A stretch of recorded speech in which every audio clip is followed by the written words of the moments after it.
Right back where the ads roll.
Yeah, I got water. Okay.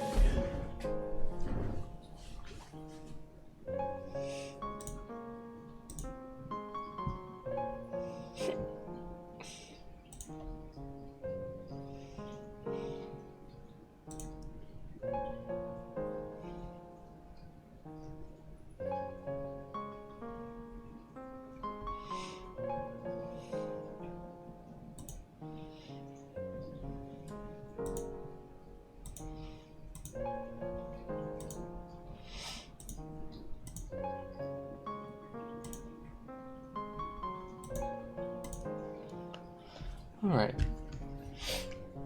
I think ad break should be done. Did the beast stay? She did.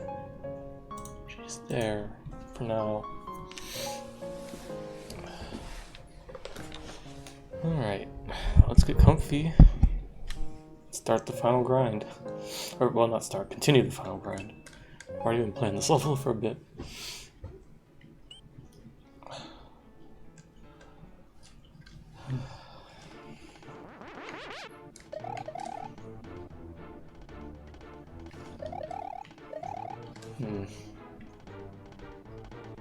I get my speaker volume good. Oops. Nice jump. Today is probably going to be a chill stream. I don't know, it's weird. I guess I'm just getting... I guess my eyes are tired or something. I guess to be fair, I was doing an online training thing. So I guess I was staring at the computer for a good chunk of the day.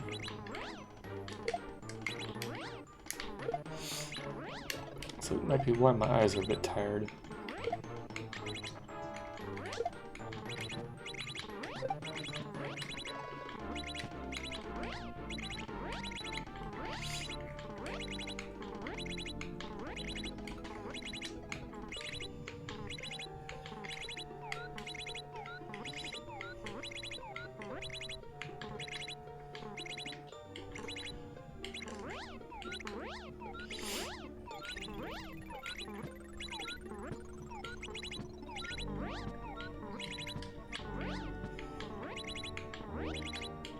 Oops. That wasn't gonna work anyways. Oh well. Good try.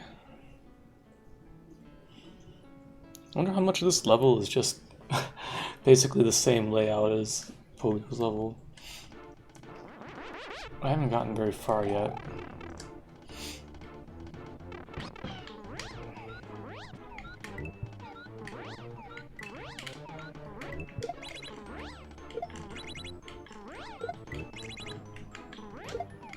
Ugh.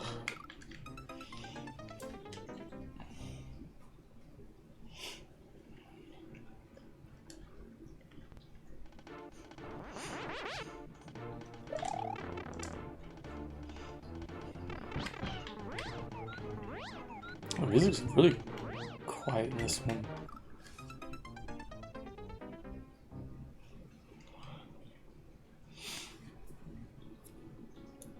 Yeah, how's it going, Pigeon?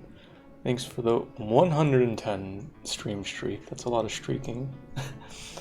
Thanks for the good luck. Near freedom to return to Dram 2. Yeah, near. Yeah, slowly getting there. Slowly getting there. Oh, red berry.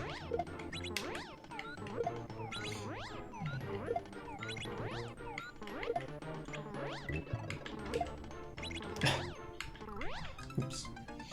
I hope you're doing well, Pigeon. Ugh, trying to get comfy. I'm realizing my legs are getting a little, like, sore now because I did some weed pulling this morning and stuff. Squatting in the yard. And then I was lazy all afternoon, sitting around.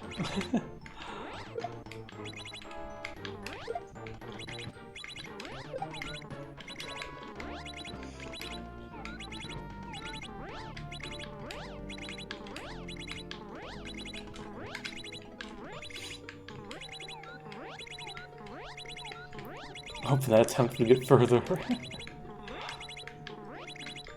Ugh, dang it. I gotta be more careful about when I gotta switch flight to, like, really get my speed where I need it. Oof. Berry friend accompanying you. Yeah. I kind of thought about it the other day. I wonder how far you could get in this level without eating all the berries. But I think at some point you kind of have to.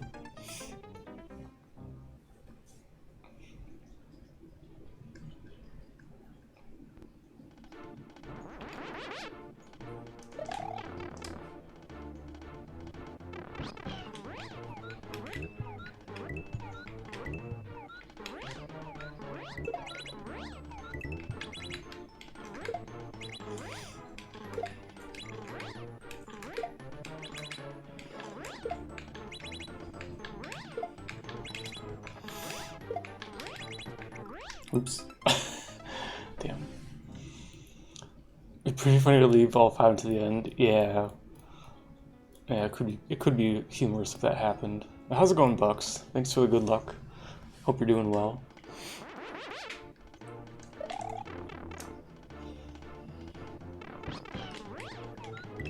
Oops. God damn it.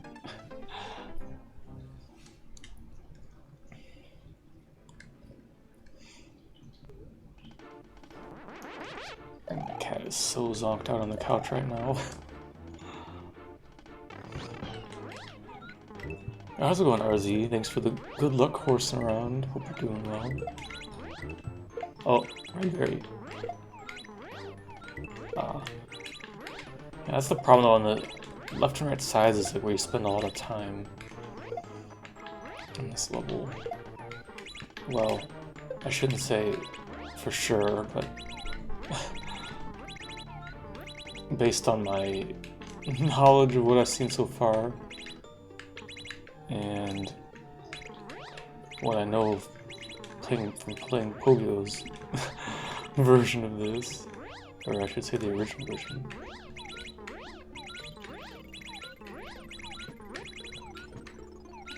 God, that's so sketchy to fucking adjust my speed in that hallway.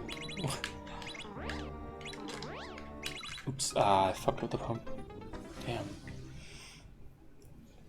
Some of the berries lay something other than an egg when you eventually land. Yeah, so it's the same as all the other levels in this. It's always the same thing. In order to spawn the orb, you have to eat the 5 berries and then land on safe ground. Then Yoshi poops out an orb. Which is like, honestly, like extremely brilliant way to just completely de-cheese like 99% of problems that someone might have in a level. Because it doesn't matter if somebody can like fly out of bounds or whatever, because if they don't eat the berries, you know, or if there's not a place for them to land. So it's actually a really clever design, and it also forces you to do Yoshi things. So it's good that way. An egg with an orb in there or something. Yeah. So it's an orb that's pretty sweet. Yeah.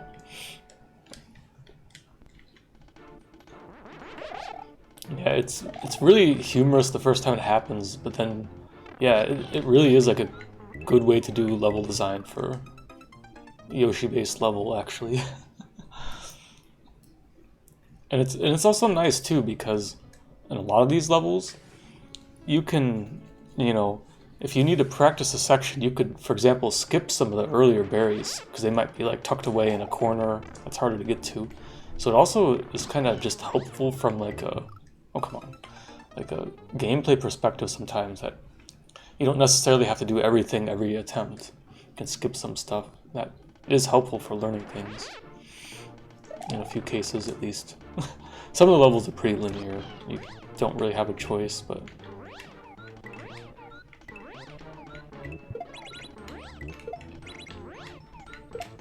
Oops.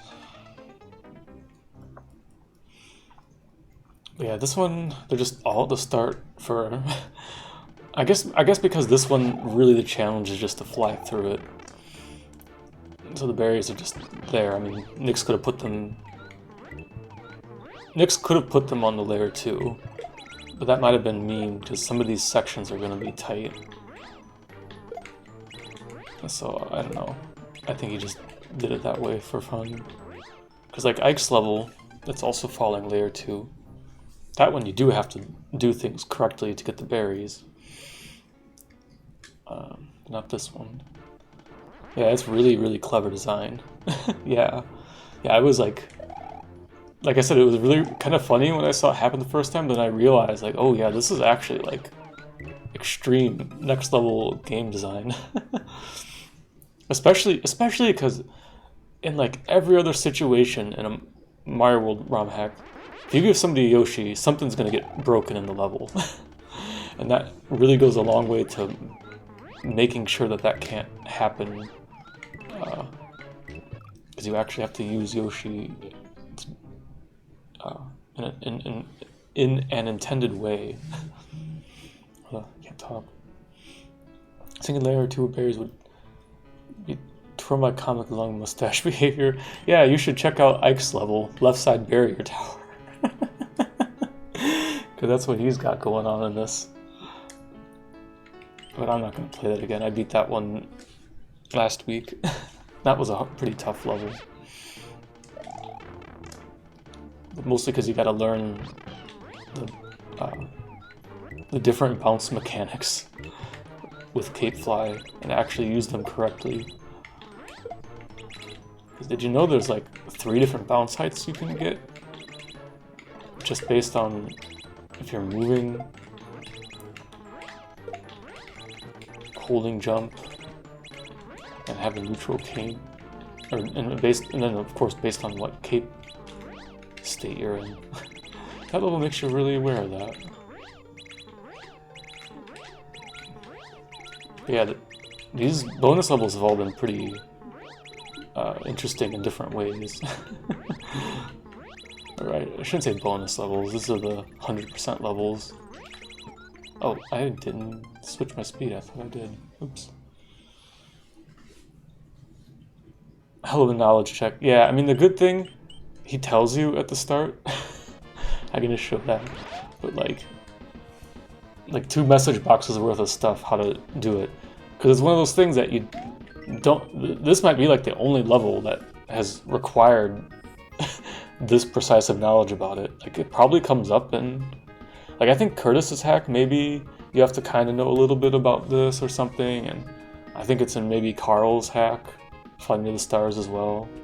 I think Chris's the Albatross one. But not to like that detail, like really knowing exactly how to make it work.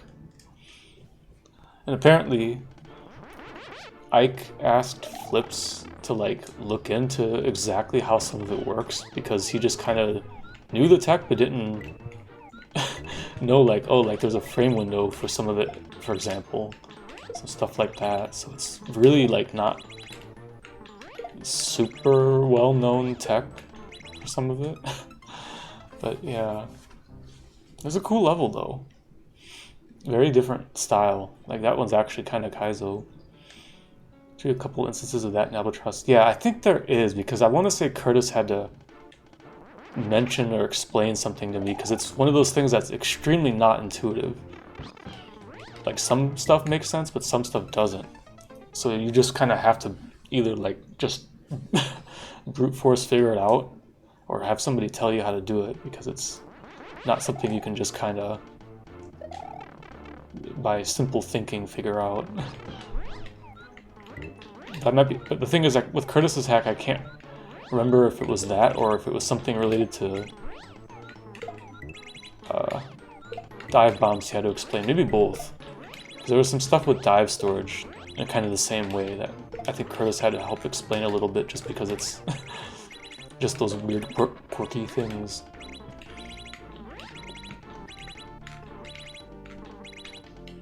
Oh, whoops, man, I keep timing this wrong. Trying to do this with tongueless flight is kind of awkward. You're really gonna be on point. I knew you wanted to neutral from raft skip. Didn't know about the frame window or afterwards. Yeah, it was like the same with me. Like I think I knew like, yeah, okay, cape state kind of matters and like holding B matters, but then yeah, like that frame window for holding forward is just like what? Really for it's accurate and useful knowledge in horses. Yeah. Yeah, it is one of those things that like it actually is super useful to know how to make that work. Like I don't know if I'll have somewhere to apply it to, but like that's actually really good to know how to do, like consistently and reliably. It's not been forced in other places really that much. Like I want to say, I want to say in one section of a level in Fly Me to the Stars you have to do it, but it's just like 2 or 3 bounces or something. It's a really short thing, but I just remember Carl having to fucking backseat people how to do it, because it's like I said, not intuitive at all how it works. So I remember he had to explain it, but even that one might not have been like a max height. That might have just been like, make sure you neutral and hold B or something. But ice level really makes sure you know how to get the max height, because otherwise you're not getting through some of the obstacles without that. So yeah, just cool stuff to learn. Oh, oops.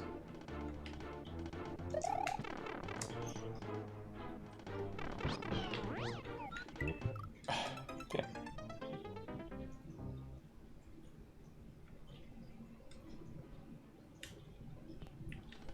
Because like my brain keeps going back to thinking like, oh, would that be useful in Volpe's friend speedrun somewhere? But probably not, because we don't really bounce on enemies that much. But I wonder if, for example, that's how like Rezi does the goofy sticky fly in Donut Plains, for example, off the hidden block ceiling. There's a Koopa you can bounce off of and get sticky fly, and I wonder maybe that's how that works, or part of how it works. So some stuff like that. But yeah, something I'll have to keep in mind. Maybe there are some places that it would be useful.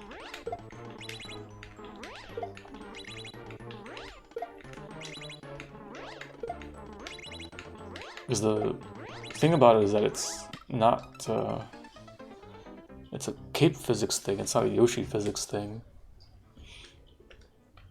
so it's also useful for just all regular cape flight stuff.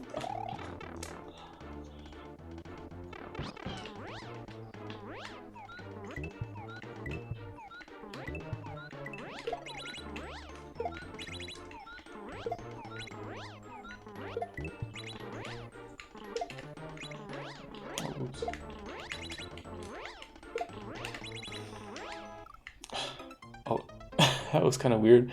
She turned his head slightly after he died. Just finished ASM that offsets sprites positions with layer 2's offset. They spawned in though. That Fly Me to the Stars always reminds me when Juz was playing it when it came out, trying to teach him how to Yoshi fly. I mentioned learning it because of Rafskip. Carl just told me vanilla speedruns are a snooze fest. Yeah. Oof. Yeah, I think it was Juz that I watched play a lot of that. Just I was watching him at the time.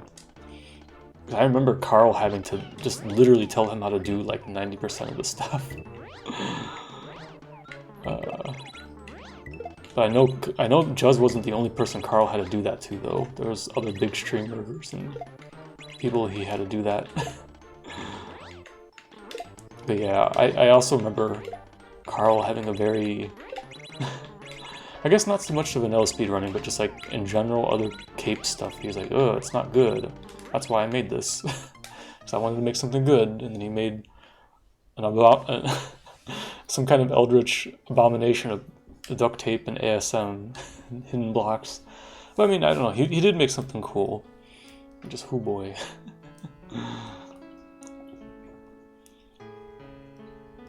Dick dastardly behavior. Carly even gave him a practice room just for learning Yoshi Fly. Oh, that's funny.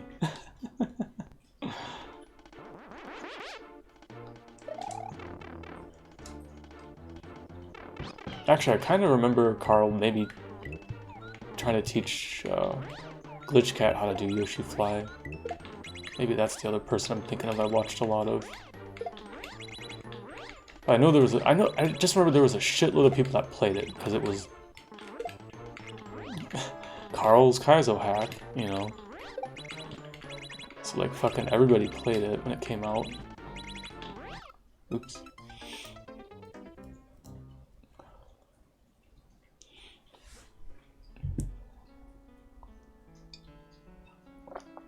I mean, even I played it, but only the first level, because I was not good at all at Cape back then. Like, hell, that might have even been before I had finished Volpe's Friend. I don't remember. Maybe around the time when I was playing it.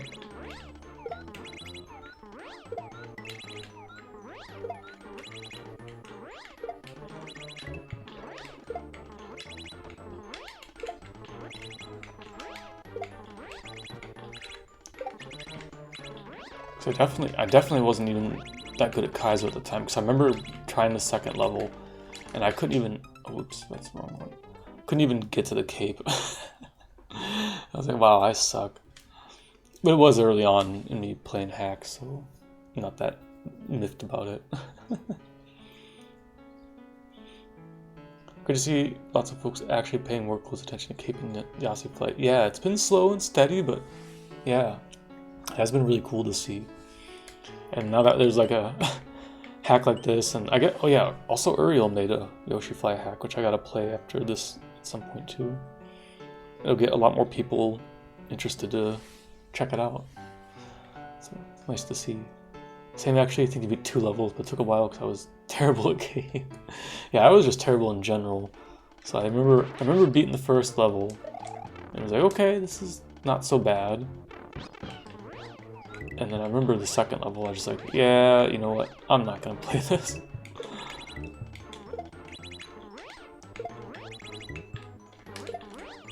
I'm just not my thing, and I'm not good enough to play it at that time.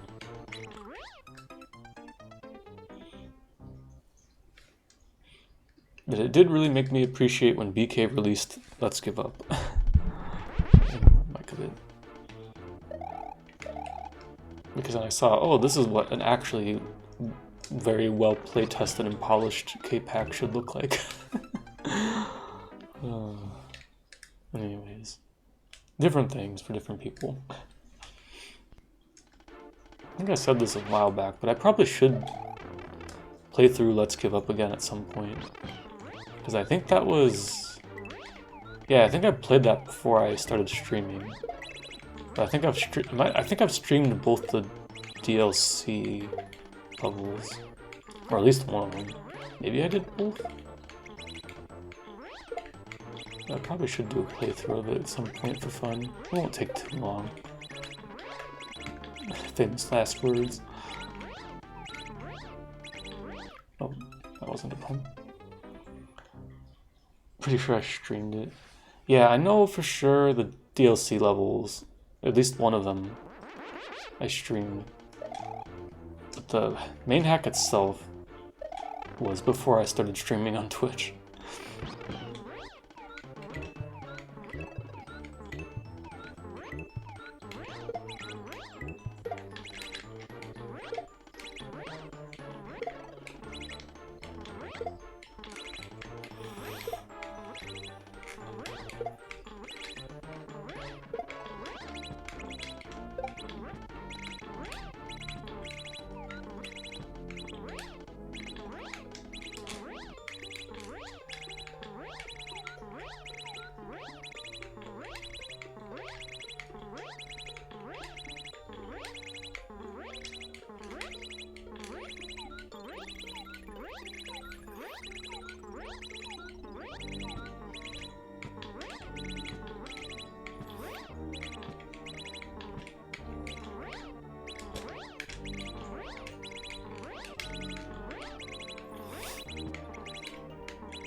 Oh, okay. I didn't realize that was going to bounce off of that. 'Cause, yeah, these are not interacting with like all the things. Alright. Oh, of course I missed the pump there. Okay. So this is a little bit different. That was good. That was progress by a little bit. Like one screen, I think. Whew, that was getting intense though. Dude, that fucking 3-tile wide climb on the right side is spooky.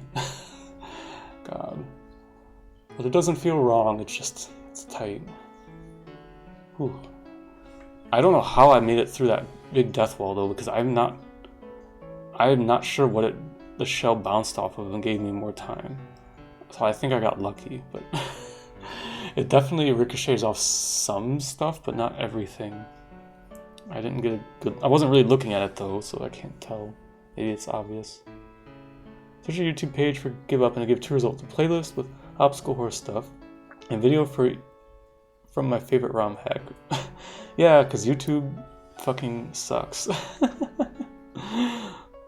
Or if you search my page, is it really not come up? But searching on YouTube though is such ass these days. It's really like so disgusting.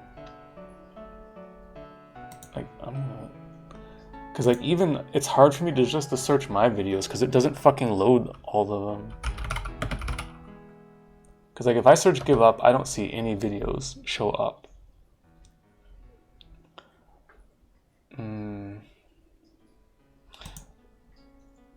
But yeah, because it might not be something I have a VOD of, or it might just be like, especially the second DLC because it probably only took me like an hour. I might not have separated it out. But the earlier DLC might be from when I didn't save my VODs yet, so that's why I'm saying like I probably should do a playthrough of all of it again because it's actually been a while. But it's funny that it did give some random results.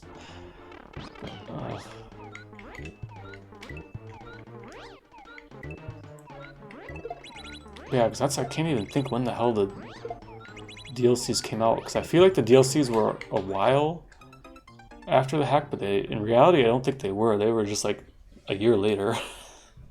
They really weren't that long after compared to what time it is now. Star Fox 64 and the Cape playlist. Oh yeah. Yeah, I probably did that for memes. Volpe's Friend Being 3, yeah. Good stream title. Well, it's funny, I only have like 1 or 2 Star Fox 64 VODs, because again, when I played it the first time on stream, it was when I wasn't saving VODs.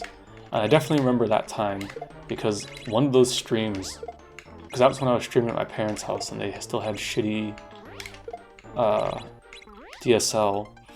And I remember one of the streams, it was like one of my worst frame drop streams ever, like 30 or 40% of frames dropped or something. So I remember it was like, I looked back at the VOD or whatever, I was like, wow, this is like watching a PowerPoint show with how bad the upload was. I don't think anybody could have watched this. And then I was so happy when I moved to my apartment after that, and I had fiber internet, and I probably dropped a grand total of like 100 or 200 frames over 3 years from uploads. And it's been the same when I moved to this house, because now there's fiber internet where my parents live, and actually my dad's got it now, thankfully. So they actually have good internet finally, but also have it here. And same thing, I've dropped like maybe a handful of frames to upload.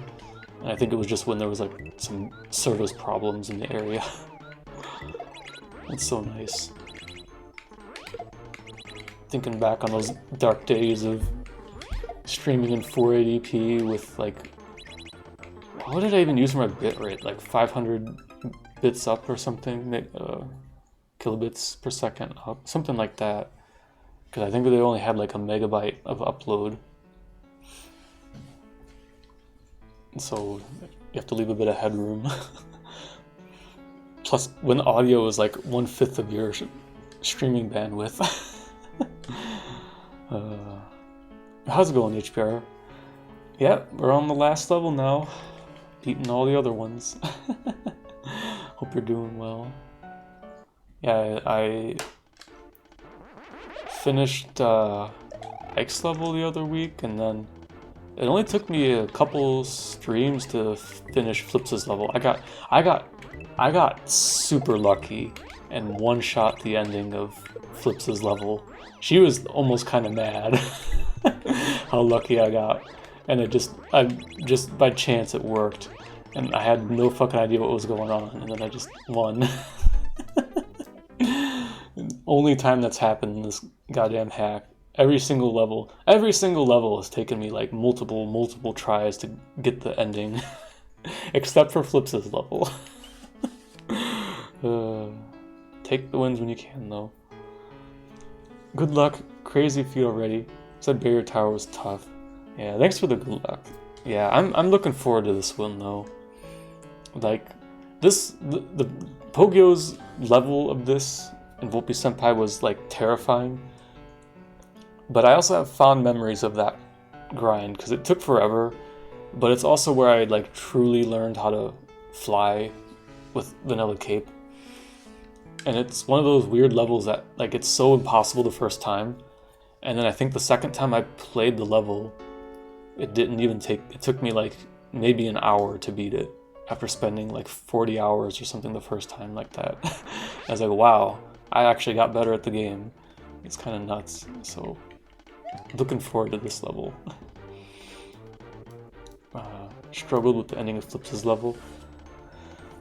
Yeah, I got so lucky because I had no idea where I was supposed to be or what I was, like how to line it up, and then I got lucky and it worked. I think Flips even might have clipped it. Left side Barrier Tower was also pretty tough, but a lot of that one was just learning and getting good at the bounce tech. But that level was also, I think, like pretty fun. Like once I started getting it, especially towards the end, I was actually getting relatively consistent at this stuff, so that level actually took me less time than some of the others, I think. Like, I think there are other levels in the hack that still took me longer than that one. But it was definitely not an easy level. But not the hardest, I think. But just a different level. And I did not see the clip of Nathan's clip of Flips' level. But I have watched him play a bit here and there of it. Of the hack in general. I knew he was working on it. Got lucky with this one, so I guess we all get some of those. Yeah, you gotta take them when you can. Like I've been I've been a little bit salty about it in playing this hack because, like, I know I'm not always a very consistent gamer, and that's fine. But it gets frustrating when it's like every single level, it's like, okay, I get the 5 berries, and then, okay, I gotta get the ending. And then I spend, like, as much time going from, like, the 4th or 5th berry to winning as I did to get up to that point. It's kind of like a little bit nuts sometimes, like, oh my god, please just let me win. I've seen the level enough.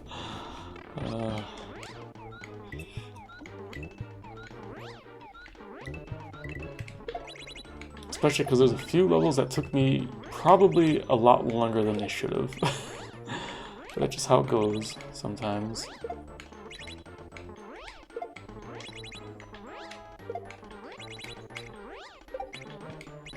But yeah, this one I think is going to be fun.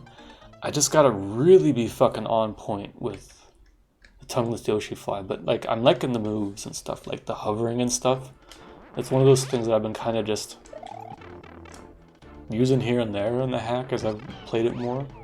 So this is like now the test of that. Like, oh, can you like really control your position accurately, well, stay in control for, you know, probably 5 minutes or some shit. I'll have to remember to time how long this section is when I win. Really like some of your strats in peak teleportation, by the way. They look so sick because you're going through things fast. Yeah, so a few people said that, I think. But just because, like, I don't know, I just did what felt right to me. It's just funny. They're like, oh, you're going through some of that, like, kind of fast. Like, oh. Where you went through one of the Pokies, as an example. Yeah, that was the silly one. Because I don't know, I just did something that worked, and then it's like, okay, I get kind of how that worked. And I just never really thought about what was like actually intended at the time. Because that one was just abusing... what was it? It was just abusing the big air that you get off doing the... or that you get when you teleported while moving down or whatever. The biggest save that was ever saved. When that happens, just shows how much possibilities to the horse. Yeah, that's one of the things that makes Cape so cool. You know, there's so many situations like that come up. But why does this fucking try to pop it out and it fucking just nukes the video? Well, I probably should turn my speakers on.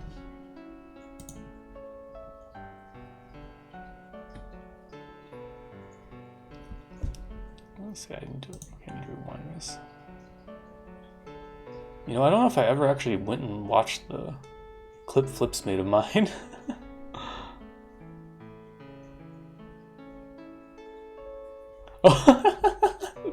Incredible. That's pretty funny. That is quite the save. Holy shit. Your mom kept talk about edging. Why not?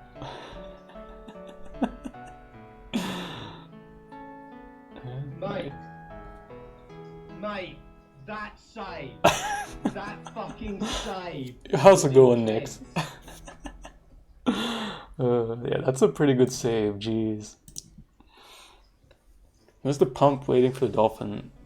And yeah, just did tongue pump desperation. Accidentally grabbed the dolphin to get a second chance. Yeah.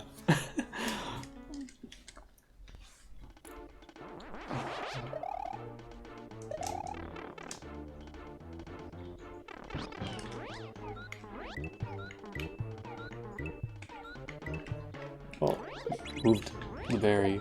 Oh shit. Okay.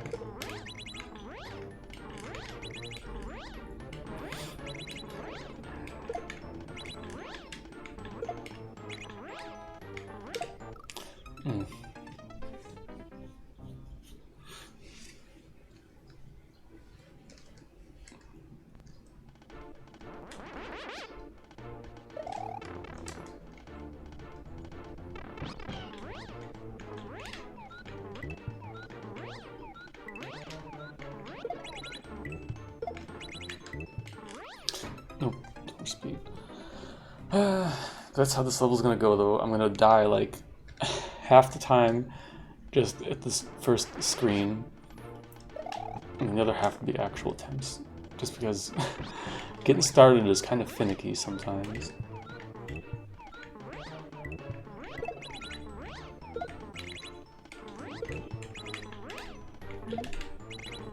But once I start getting the rhythm, it's not too bad.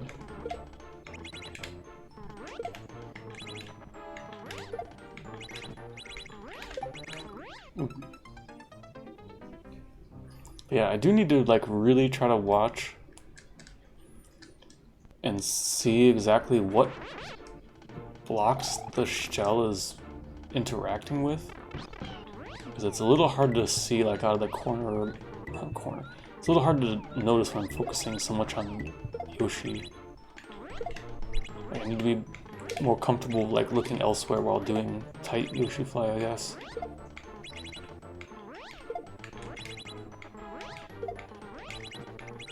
Yeah, so it bounces off the switch blocks. I guess it's because they don't stand out.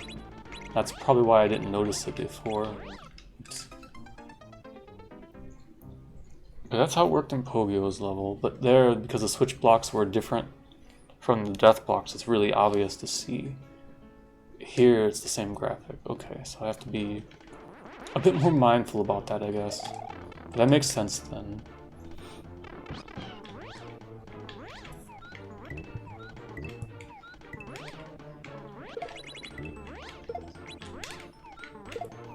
Oh, and I guess for reference, Nix, my PB is getting past the big, huge switch death wall where you start having the single blocks, but I just immediately like went into a wall. I was getting a little shook up, but that's PB for the level. I mean, this level is probably just going to take time, because you just got to be really on point, so I just got to get tighter in my flying. Yeah, that's a pretty good PB. If it's anything like Poggio's level, that's like about the halfway part. But I'm only just assuming things. But I do think it's so funny with Poggio's level because the beginning is like so slow and long. When you get to that section with the one-off blocks, or like randomly placed switch blocks and stuff. And you realize, oh, like once you've gotten deep enough, like, oh, that's like only the halfway part. The actual like hard part of the level is only halfway through. And it's a fucking like 4-minute long level. Oh, I know why, Pigeon, when you searched that level, or sorry, when you searched give up, why my clear of for my favorite ROM hack came up. Probably because I put that in the description of the video. Or, sorry, was it that level or the final? Whatever level that you said that came up, that's why. Because in the start of the final level, Poggio has a message box that says, never give up. I almost forgot about that. I'm like 2/3 in this. Check the second half of it to make up for the extra precision difficulty. Okay, fair enough. I was wondering because it's definitely a lot less to get to that point, but it is also considerably tighter. Like, it's tighter than Poggio's level in some places, I think. Except you are a larger entity with less control. So, I guess it makes sense that it's shortened up a little bit to make up for that. And probably welcomed. Especially that fucking 3-tile wide climb. That's spooky. But like when you're in the zone and got the rhythm, it's fine, but it's spooky still. I'm so used to doing stuff granny style with vanilla cape. Where you just fucking get one speed and then just coast up slowly. Though I guess to be fair, in later levels, Poggio forces a 2-wide gap. And that's probably even more terrifying, but not with Yoshi. Or I mean, just with vanilla cape. You've never done any of those levels, have you, Nyx? Or well, I forget, you did Mod Cape. Mod Cape has a section like that, right? Or am I forgetting? Was that yeah, Mod Cape had a 2-tile wide climb, right? I think that one wasn't too long. Okay, yeah. Mod Cape has it, yeah. Because I have to separate the level from the stupid fucking shitpost thing TJB did where he did like a fucking 50-tile tall, 2-tile wide gap fly just to like show off, basically. I have to remember that that's not the one, but there is one in Mod Cape. And I'm trying to think. Actually, is the one in You Mar Go to Bed, is that 2 or 3 tiles wide? Maybe it's 3 tiles wide. But that one you have to dodge resin or fire, so kind of also not simple because of that. Played that one too. Just needed to use the tech I had to learn in Mod Cape. Oh, he played the 50 tile tall one or whatever. Oh god. I mean, once you know the tech and you're, you know, practiced in it, it's not that hard. You just have to, you know, be consistent. Like, I had to rely on that kind of tech a lot when playing Kusonli Up, because there's some really tight parts later in the level that you have to be able to have that kind of control to consistently get through it without turning into a complete spaghetti monster.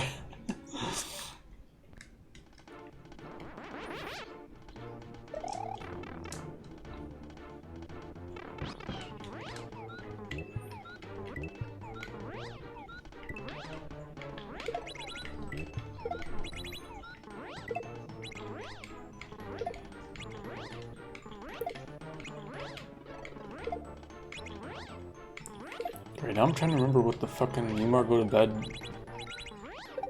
levels gap size was. I'm gonna have to just check that out and take a break. Oops. Think about Cape before playing Senpai. The tech made 1 speed and the minefield Pogo's hammer much more manageable. Yeah, once you know how to do that kind of maneuvering, even if you're not super good at it, but just knowing how to, you know, stay in a very narrow horizontal space, like it makes that section, yeah, a lot easier. Saved your life many times. Yeah.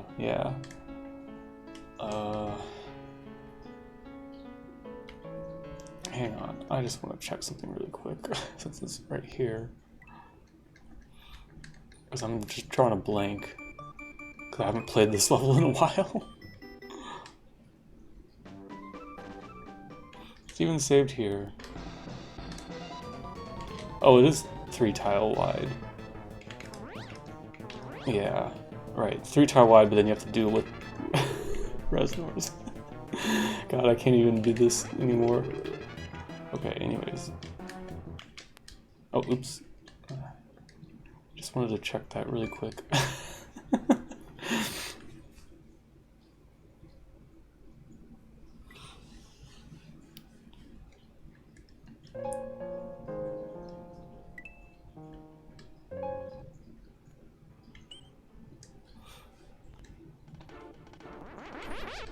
But yeah, I think, I don't know, you might have been around when I did the... I played that level in Senpai for fun at the end of one of these I think maybe it was right around when I unlocked the 100% levels. Or, I mean, I finished 80%. And I think it took me like, what, 2 tries to get to the checkpoint or something. And I hadn't played that level in, you know, more than a year, probably 2 years. And I've done speedruns of Senpai, but not that many. Less than 10 speedruns of it, I think. So I mean, I've probably only beaten that level like around a dozen times. But like once you get good at the tech, like you can just do it. And you know, it's just a long level at that point. It's not really that hard. Just be consistent for 4 minutes and have good control of your speed.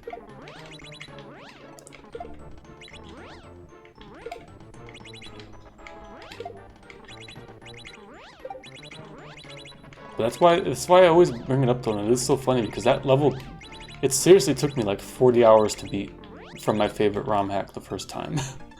Like seriously, 40 hours I think, because I was playing on an emulator that kept track of playtime, and I remember being like, wow, this level was like almost 1/3 or maybe slightly more than 1/3 of my playtime of my first playthrough of Whoopee Senpai was just from my favorite ROM hack. And then the second time I played it, I beat it in like an hour or something without, I mean, that was the practice for the speedrun basically. What was your first actual attempt with one early death? Yeah, it was something like that, like, it's like the second try after a quick death.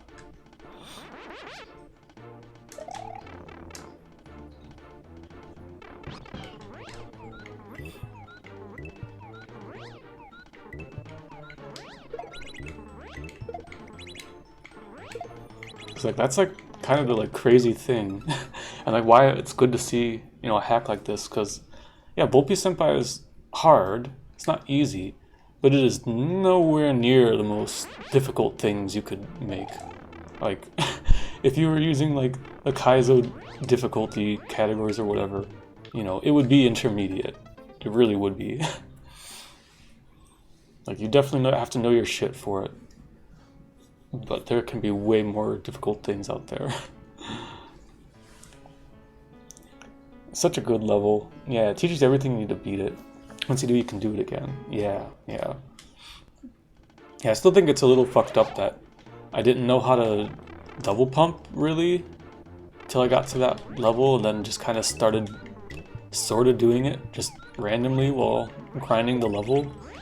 And then I think Pogyo tried to make a tutorial for BK around that time, and then I'm like, oh, okay, this is what I need to do to make this like work every time, or something like that, because I would like occasionally do it, and didn't really understand.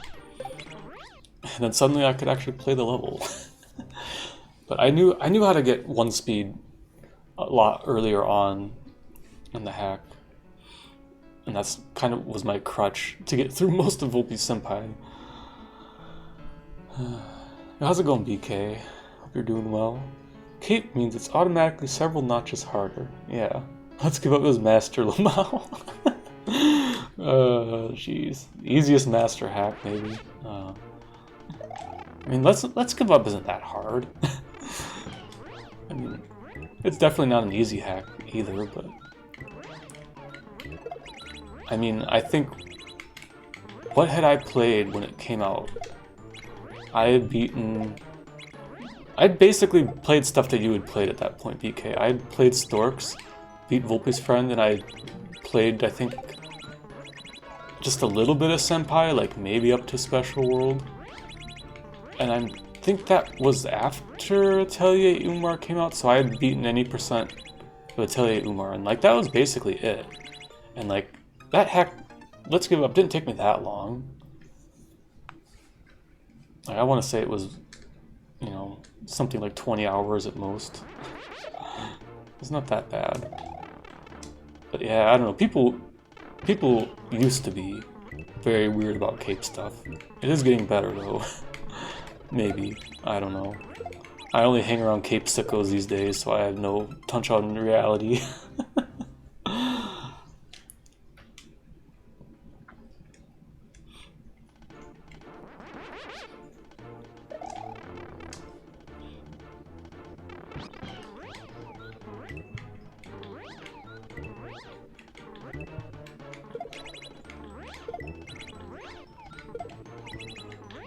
Oh, whoops, that's not timed right.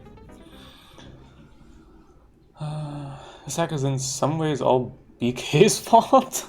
Because the one level in Let's Give Up with the room where you stay on Yoshi and kill a mole at the end. Waste like an hour plus in that room trying to beat it with tongueless Yoshi Fly ditching off the on-off switch. Nice.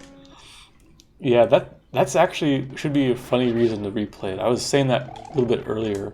I really should play through Let's Give Up again at some point in the somewhat near future, because It was a while ago. I mean, I played it when it came out, and then same with the DLCs, and that's all. So I've beaten a lot more Cape stuff since that happened. Like, I definitely couldn't do Yoshi Fly when that came out.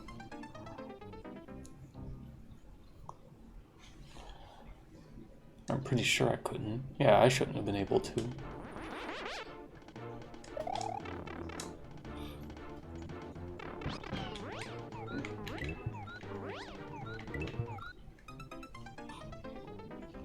Let's see, it might be fun to try some goofy stuff like that. Didn't know much about how to do it at that point. Let's learn more, mess around, and the effort. Yeah, and that's it's always an important thing. I think especially for Cape, is just to mess around and to, you know, as Pogo says, don't give up, or never give up, because that's how you learn how to push it to the limit. Oh, oops, it's doing goofy stuff.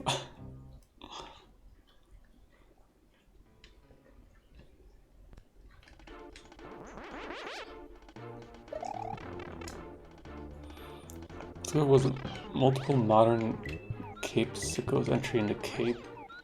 So I've got that going at least. Yeah, that's true. I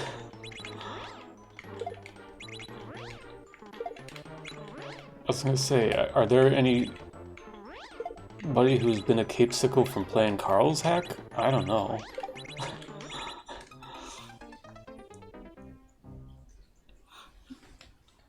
But yeah, indirectly it was also for me, though. Like I said, by that point I had already been starting to play Pogo's Cape hacks.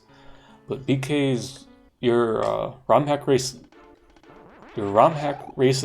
level, the Cape one early on, was one of the things that got me like, oh, maybe Cape doesn't fucking suck and is actually fun, because up to that point, you know, the only sentiment you hear was, oh, ew, Cape, who would play Cape? From all the, you know, Kaizo players. And I remember playing your race level like, oh, this was pretty fun actually. Maybe I should look into Cape a bit more. So, like, kind of indirectly, yeah, still. Never played Fly Me to the Stars. I played and beat the first level a little bit after, like just shortly after it came out. Because I want to say people were still playing it a lot at that time. And then I think I got to the second level and was like, yeah, I am not good enough to play this, or I'm not interested enough, because I remember watching a lot of people playing it and seeing how much Carl had a kind of backseat and seeing a lot of the jank and stuff with it, and I'm just like, I'll pass. But that was also like before I had really done much of anything with Cape, I think. Like, I might not even played Volpe's Friend at that point. Or if I did, it was, you know, still pretty early on.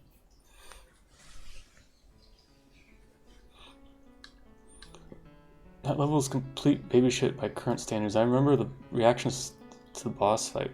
Fucking patching around were scandalous. Yeah. Yeah, because I remember, like, I had very little Cape experience at that point.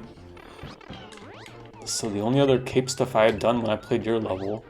So, oh yeah, I've probably said this before, but I think like a week or just a few weeks before at most, Atari had his early race level that had motor skills in the first half and then Cape in the second half, and he had like the usual like boomer Cape shit, like, oh, into a sticky fly, and just, I don't remember what else. It wasn't that much, but I remember getting to that and like, oh, I don't know how to do this stuff. I didn't play this in Learn to Kaizo yet, so I went back and did the rest of Learn to Kaizo, the Cape stuff there, beat Atari's level, and then your level was probably the next and only other thing I had played at Cape at that point.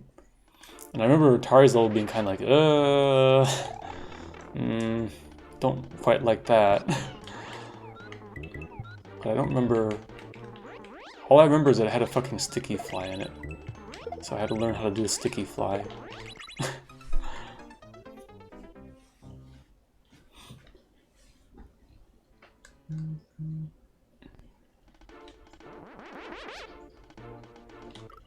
Nice jump.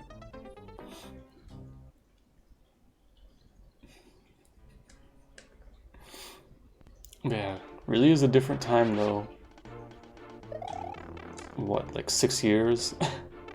Nobody knew how to fucking use a cape 6 years ago, and now just look at the sick shit we're doing. Look at those fucking sickos. Like, what? What normal person fucking flies a horse through this shit? Like, we're all fucking insane. In, like, the best way.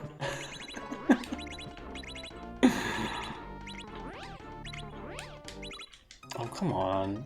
He hit the thing.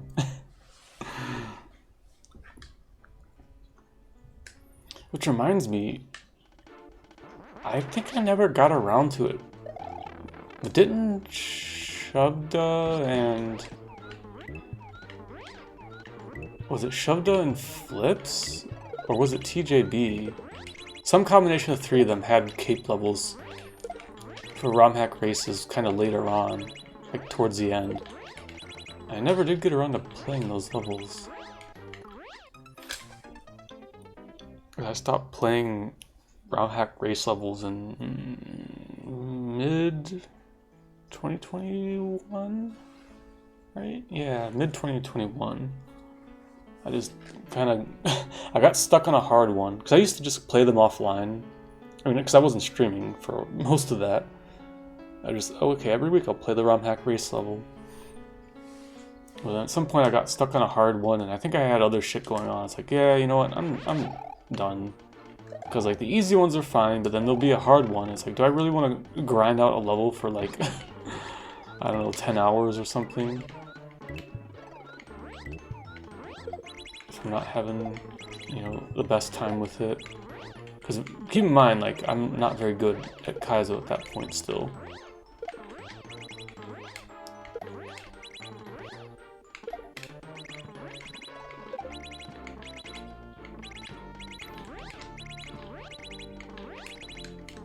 But I think I did have that written down somewhere. It's like, if I'm like scraping for content, well, assuming the website stays up, at some point I could just like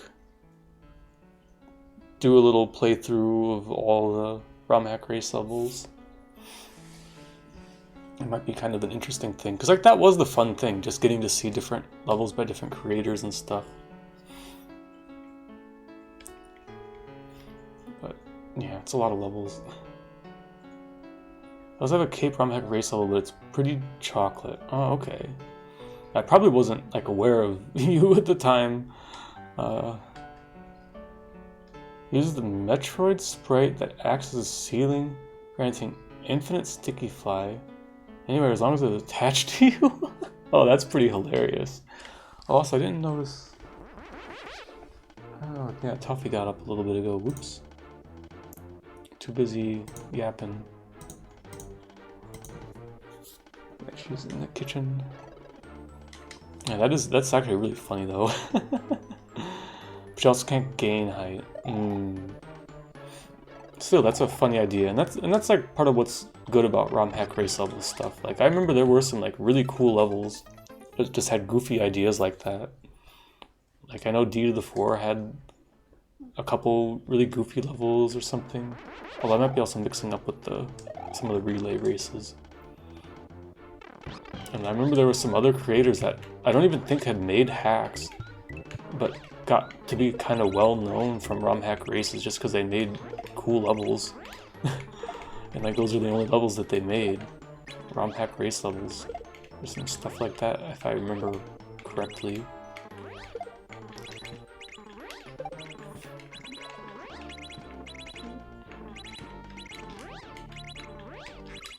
Oh, I keep going too early, damn.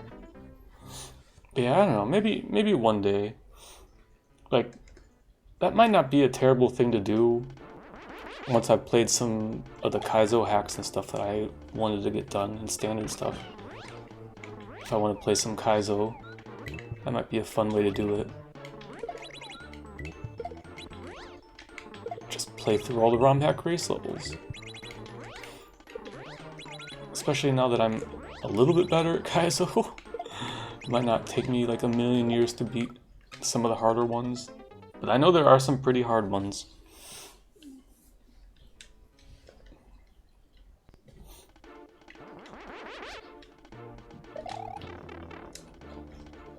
I think if I dig around I can probably find... I even kept a spreadsheet for myself, like what the level was, what the difficulty was, the creator, and then how long it took me to beat it. But then I was just doing it for fun in my off time. Like I think half the time I wasn't even at the... not even at the race time, it was like later. Damn. But just something for fun. Anyways. Far off content for another day when I'm scraping for ideas to play.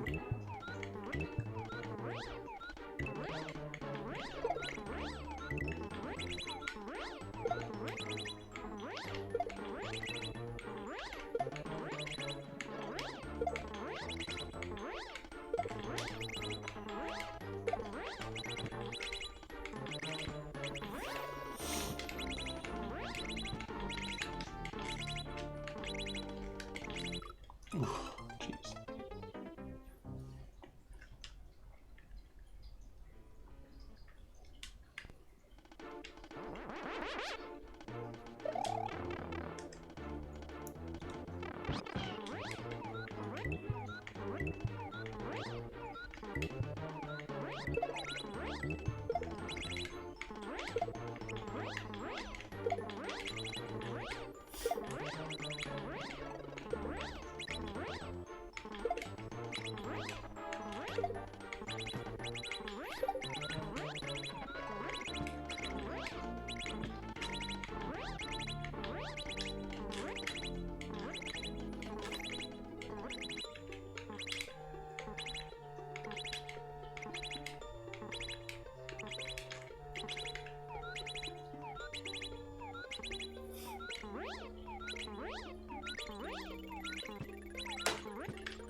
Ah. Yeah, I need to go sooner. Just didn't get it lined up right. Alright, not bad though. That's where I want to be dying. Because that part, like, I need to, like, get a better sense of what the rhythm is so I know when to go.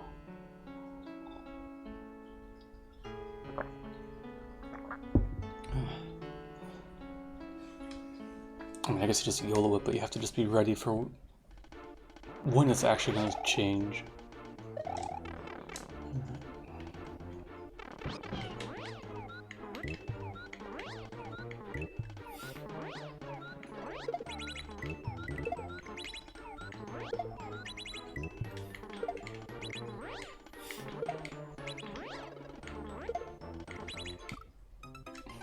And death.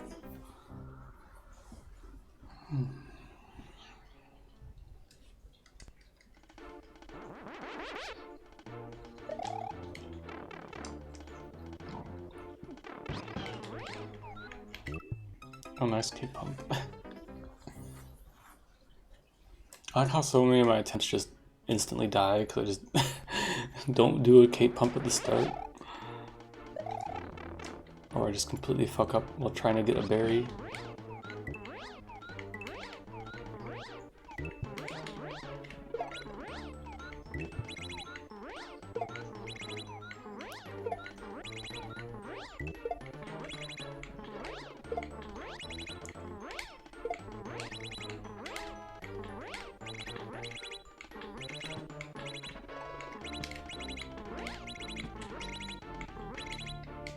Oh, too early, way too early.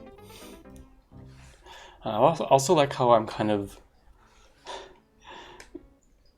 getting more used to facing forward while doing tongueless at low speeds.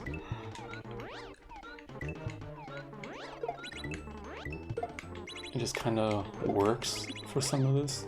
I mean, you basically just hover, but you give yourself a bit of forward speed instead of backward speed.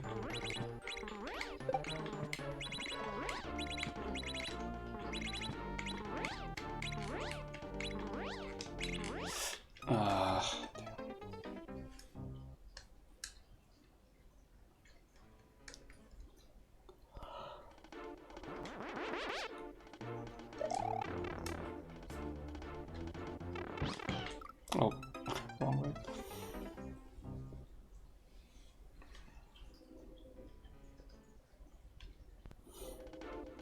Yeah, how's it going, Flips?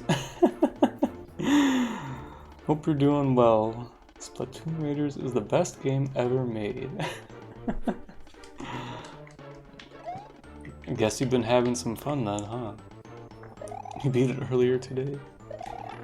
I had salmon for dinner, if that counts.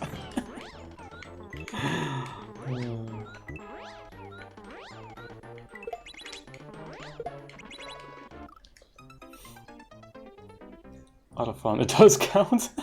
We're working on the past game content. Nice. Glad you're having fun with it then.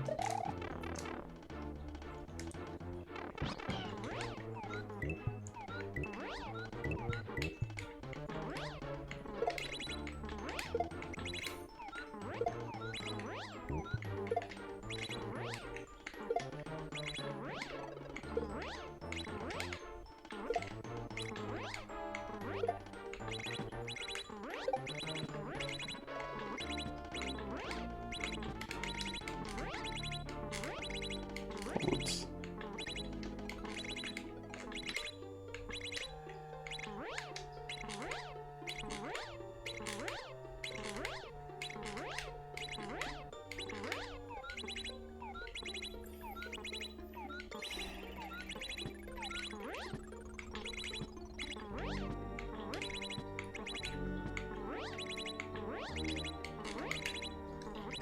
Oh, dang, a little too much. No, not enough. Crap. Ending was so ridiculous and cool. I'm trying to get materials, upgrade your gadget parts, and find a better weapon. No luck on the ladder though. Ending was rad. Look at the video.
Dang it.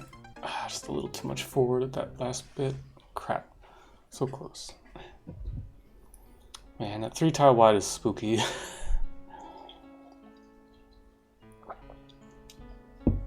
Oof.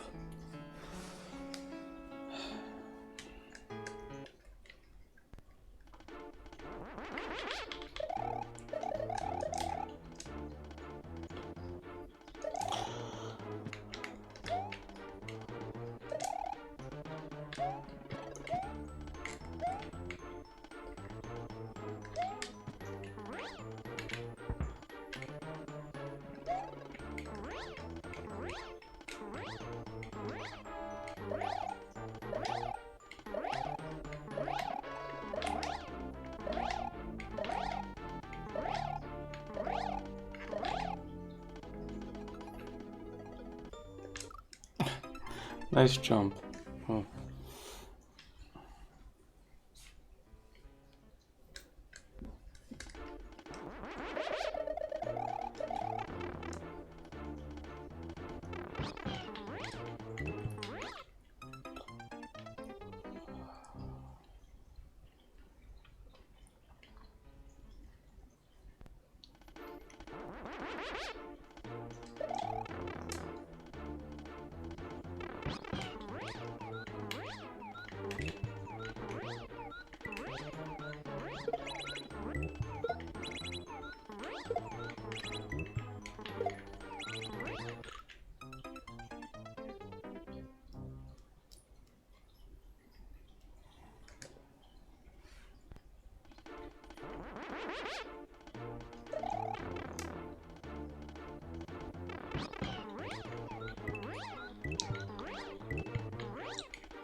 Ah, damn it, that was... Okay.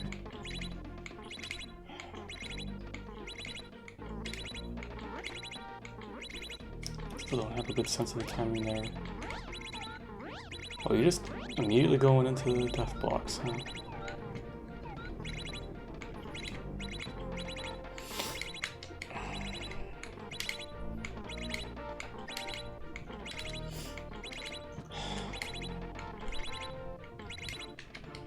Ah, damn it.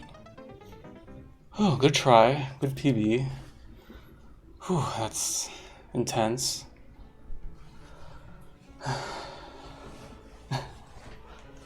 Shit, I'm kind of sweaty. It looked like it was getting close, maybe to the end of the death block spam, but...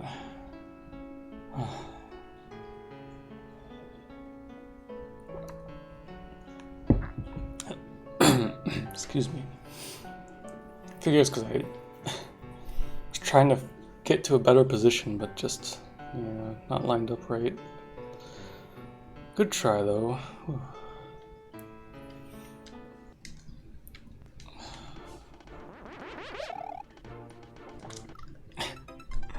Missed the jump.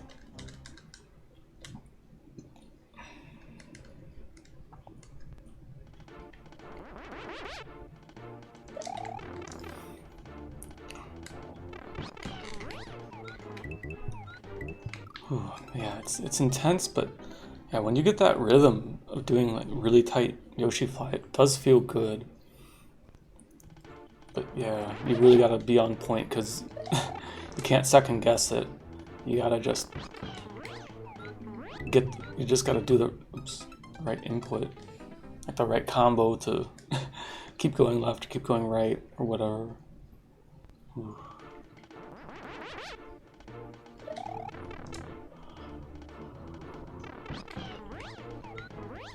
And for this one, it looks like you really do gotta pay attention to what's switching off and on.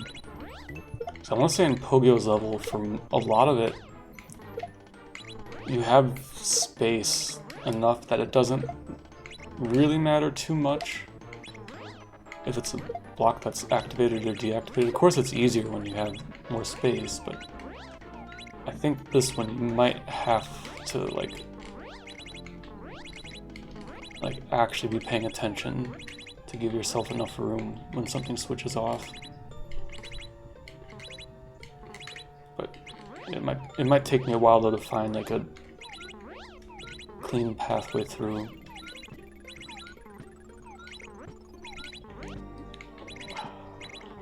If only I was better at... Oops, that's too early. If only I was better at forcing one speed on Yoshi Fly. Like, I know how to do it, but I've just been... I kind of gave up trying to get it all the time. But I'm still swapping my mod parity so that I get 2 speed for most of this. Like, I'm pretty conscious about that, and it does help, I think. Because you can do all this hovering if you also have 0 speed, but it feels not as good to me. Like, it's easier, like, you have to, like, swing out more, it feels like. So I feel like it's... Oh, oops, that's the wrong timing. I feel like it's better to do this with 2 speed. Even though you probably don't actually need that. It's just for me. But yeah, this would be a good level to be able to get to 1 speed reliably, but...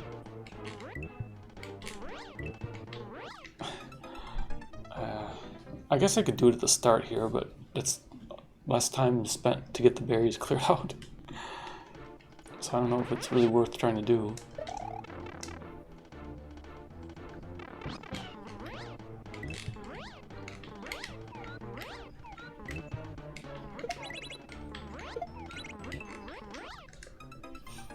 But maybe I should think about it, because there is some horizontal space, so in principle it shouldn't be that hard to do here.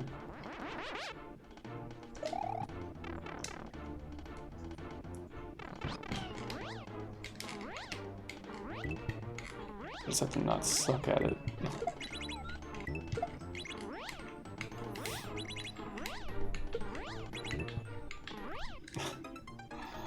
I'm so bad about eating these berries though. Real final boss of this level is this first screen. It's not even some fucked up door entry or anything.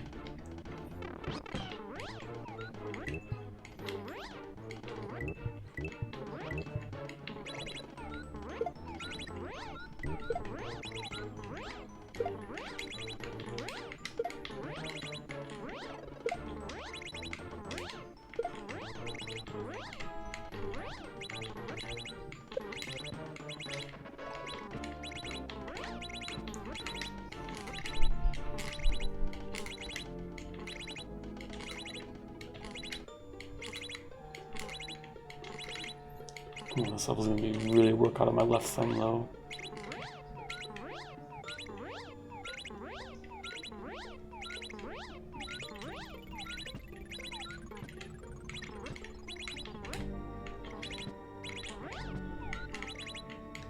Oh, it's too early.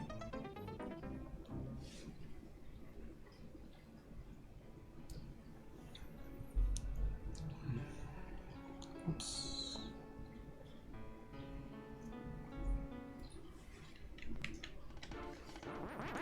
I should just check that something right. Yeah.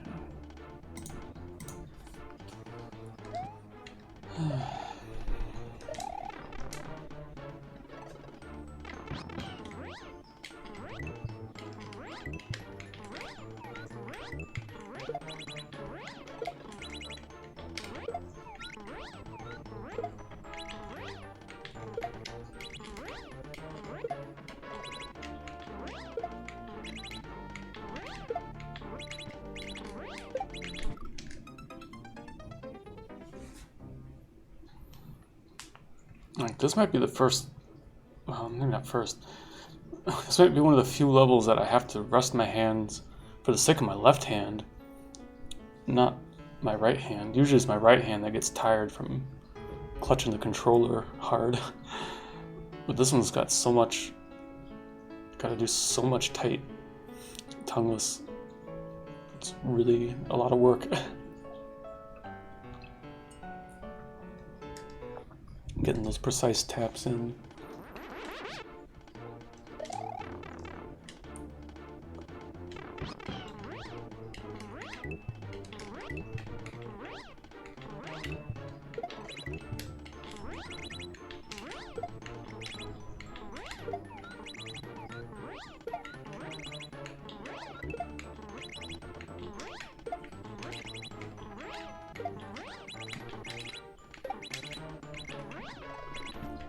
Oh, I didn't hold right long enough.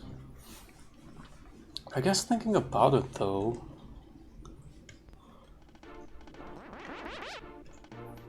if you're to get, if you do parity manipulation, get 1 speed, then that means in one direction you will go 1 speed, And if you do a very tiny taps to change going the other direction, you're going to be stuck at -3 speed or 3 speed. So actually getting 2 speed is more balanced, because you'll go 2 speed forward or backwards. You change your speed in increments of 4. So actually 2 speed might be a bit better in some ways. If you're, you know, flip-flopping back and forth between going right and left. I'm getting close to the ceiling. Yep, went too early.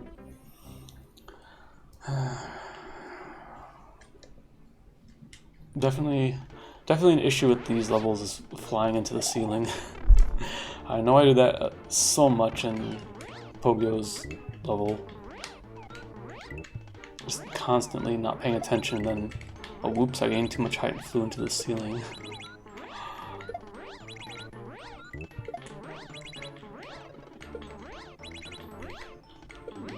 Probably gonna happen a bit here.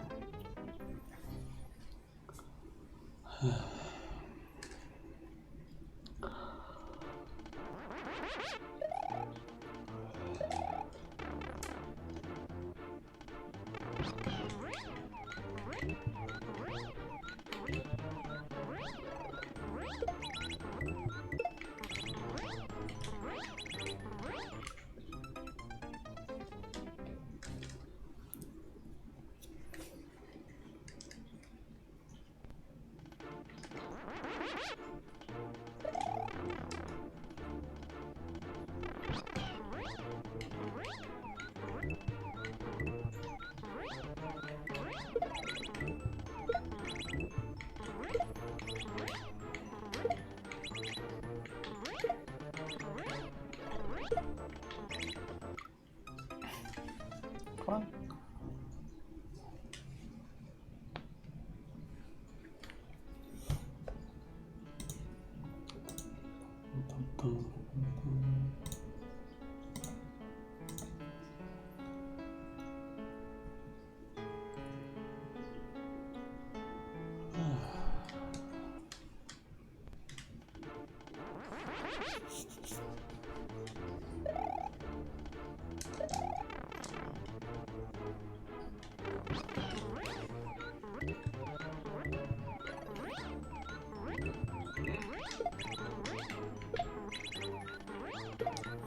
How's it going, Greg? Thanks for the good luck, final boss.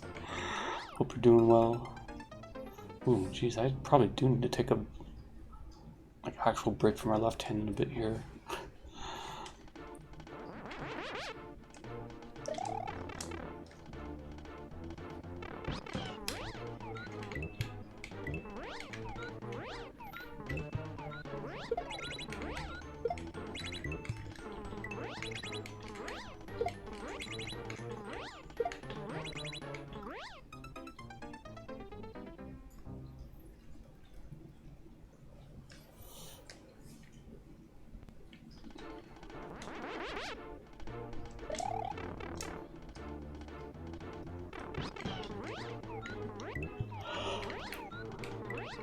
Oh my god, getting these 5 berries at the start without spaghetti everywhere, that's the real final boss. I'm dying so much to this beginning, even though I've gotten kind of far on the level. It was terrible at the start. AC has been restored and retrieve your bunnies from local shelter.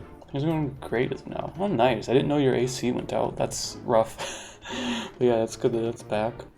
You got your bunnies back.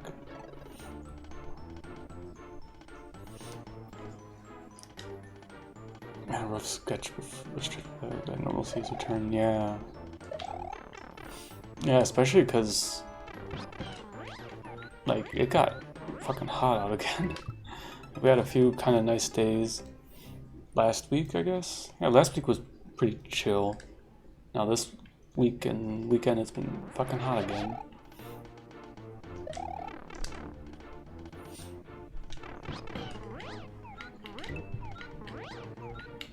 Oh, come on.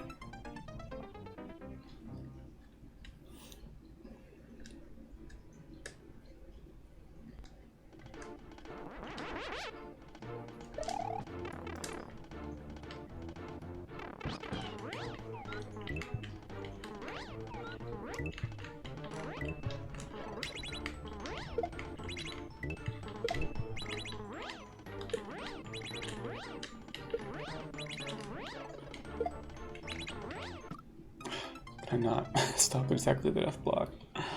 Oof.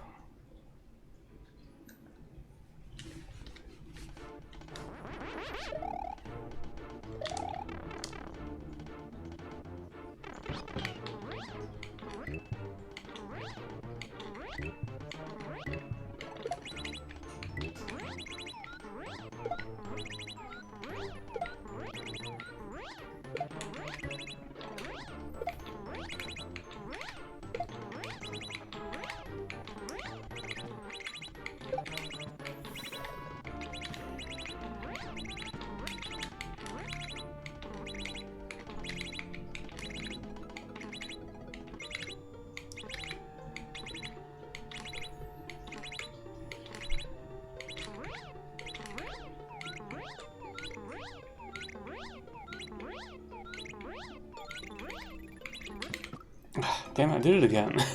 Went a little too fast, a little too early. Shit.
Oh, smooth.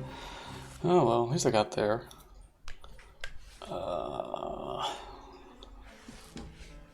Overcompensated.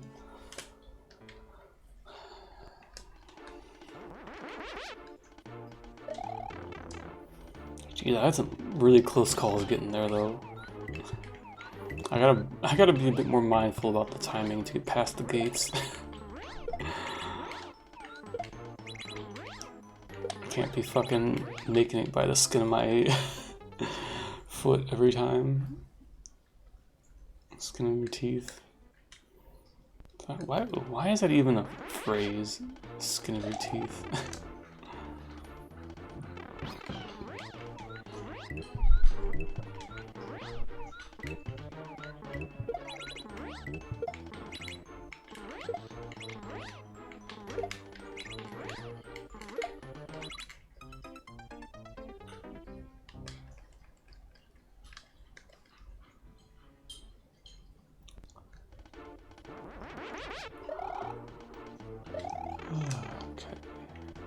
Couple more tries and I should probably take a little bathroom break and get water and stuff. A few more. Still got a little bit of water to drink.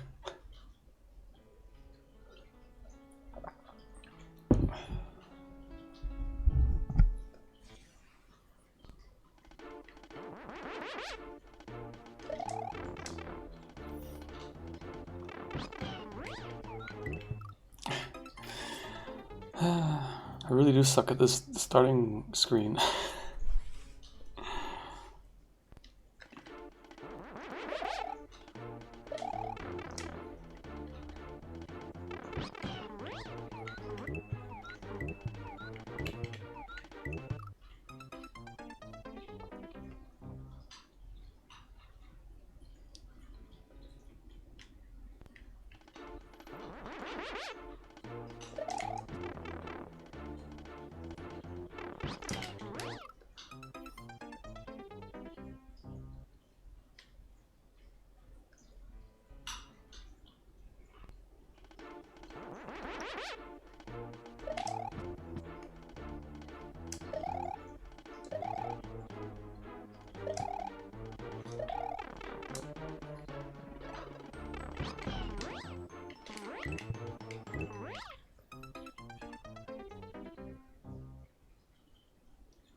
Oh, dang it.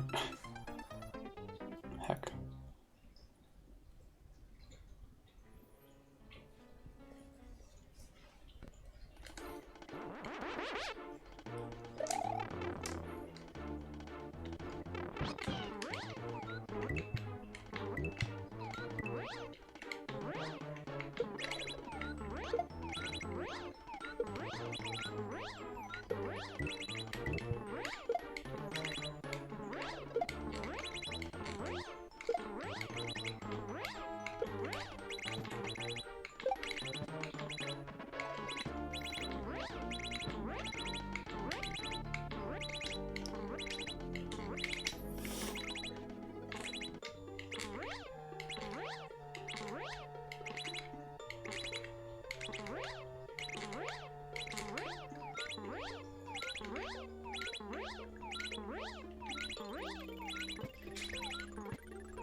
Oh, I was a little slow on the pump. Damn.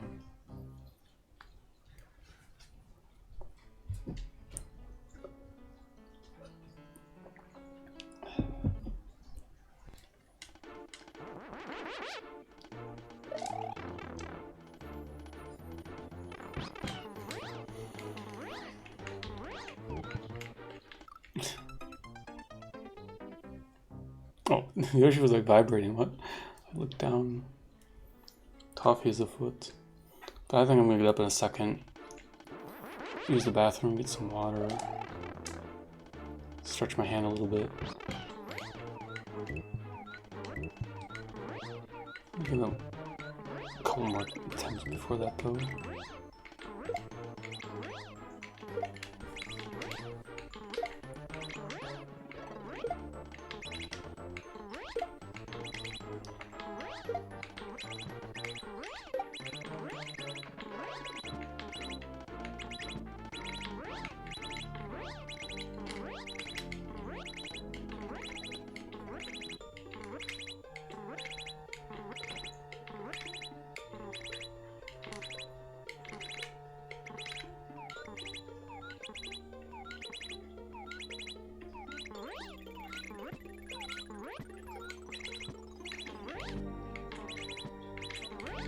Oh, damn it.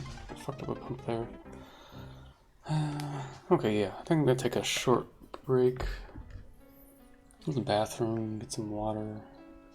So I'll run some ads. I'll be back in a few minutes. I don't watch ads. Yeah, be right back. A few minutes.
Yeah, because you can see her.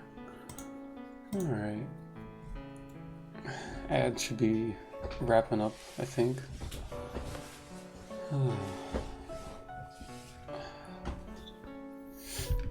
Let's get back to it. How's it going, Octave? Thanks for the good luck. Hope you're doing well. Man, this is like a lot of work on my left hand, so I definitely got to remember to keep taking little breaks like this.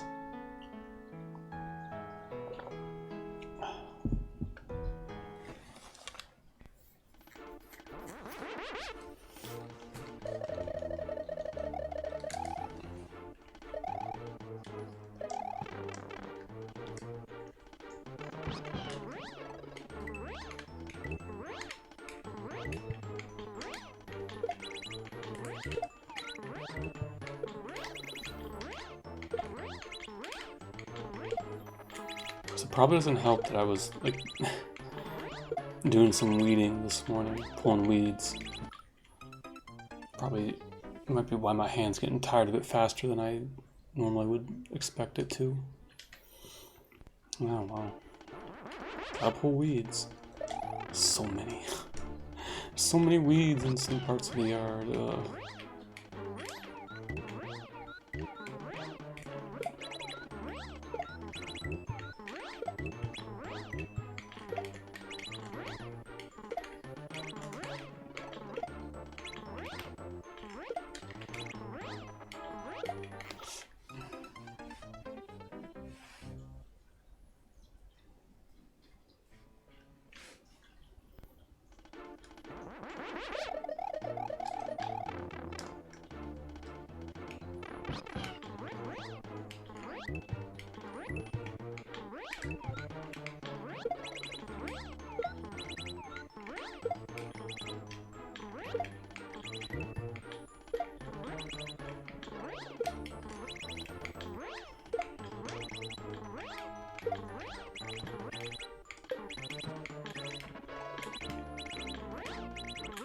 Oh, whoops. Heck, come on. Keep messing up my speed now.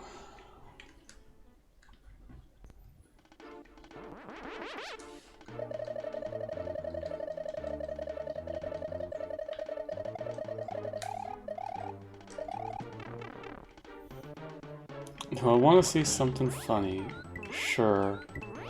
What you got for me, Flips? Oh, oops. Oh, new post.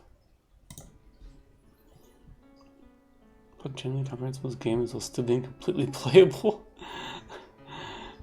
Yeah, I have not a single fucking clue what is going on. Doesn't help that this is also like has a terrible bitrate compression. Thanks, Blue Sky.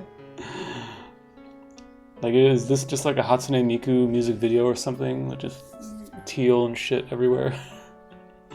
Power eggs full. Can I like make this bigger or something? Do you not suck, Blue Sky? Oh god, that looks even worse full screen.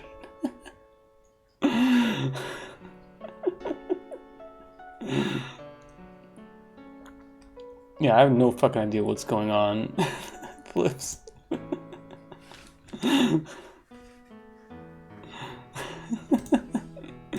Even downscaled it to make it less bad. Oof.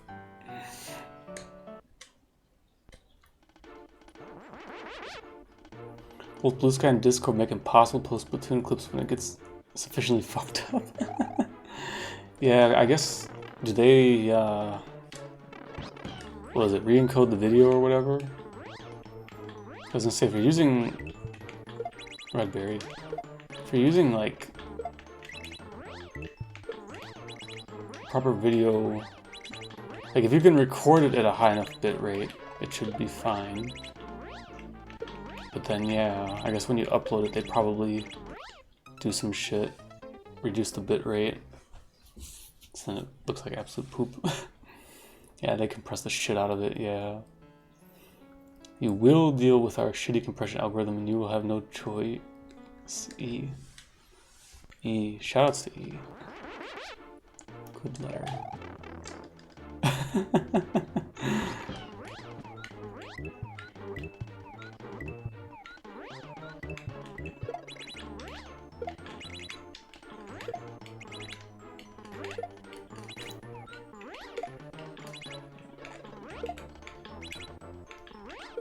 Oh, whoops. Are it a Hoix from Terraria? I guess I'm not familiar with Terraria. I mean, I know it's a game. I might have seen a little bit, but I've not played it.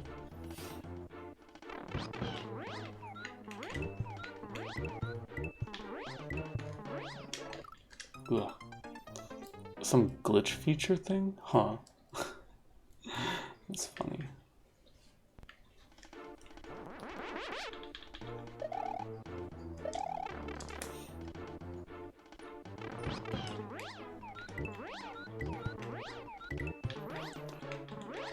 You know what, that reminds me, was it a fucking, was it, hang on, maybe I'll look in a second.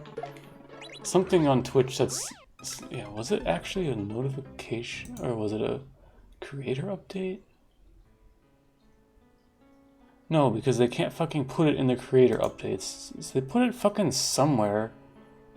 Where the hell did they put it? Or no, okay, yeah, it's when you're not streaming. They added the fucking horizontal button for some reason to the stream manager. Yeah, click how to stream in higher qualities. Because now you can stream in 2K, I think? Or, well, I didn't actually read it. I mean, Switch is actually starting to support high resolutions and bitrate, finally. Not that it's really that fucking useful. Unless everybody has fucking good internet. You know what's criminal? There's no port for Golden Ridge's music that isn't B-side and SMW Central. People will post their SNES gameplay in 4K and like, why? Yeah, exactly. Exactly. I mean, okay, to be fair, for a while, my stream of 720p Super Nintendo gaming was at the max bitrate of 6,000, but that was mostly just to give the giant middle finger to the shitty internet provider I had to use before.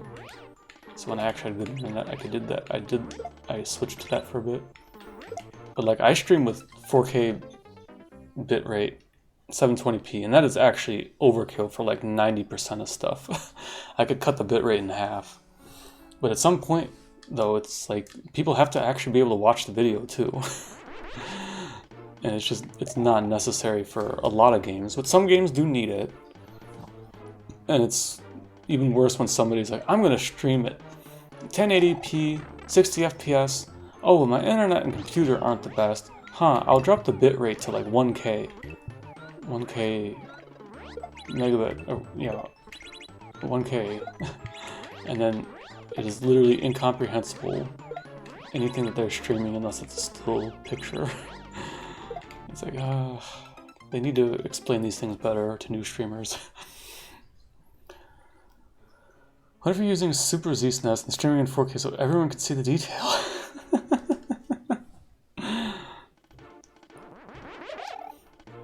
And I think it's just one of those things that it's not explained very well, and if you're not a little bit into technical know-how, you won't really understand it. That bitrate is actually generally more important than resolution. So then you get people on both sides of it that, oh, okay, my internet can't keep up, so I just lower the bitrate but keep the resolution high. Or the other way, people are like, oh, I want my stream to look super good, I'm just going to use the maximum bitrate. Oh, Yoshi vibrating. It's like, well. Because, like, you know, I did it for a while, and I know other people, like, Just Cook's a famous example.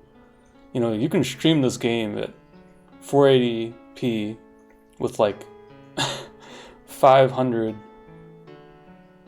kilobits upload, and it looks pretty good. You know, you don't really need more than that, in all honesty, unless there's a lot going on. More detail by stabbing yourself in the eyes with a chopstick. Oh, don't do that. You're not going to test that. Pigeon, what is that? God, my eyes are fucking dying. Oh, it's a notebook. Why is it checkered? Are checkered notebooks a thing somewhere?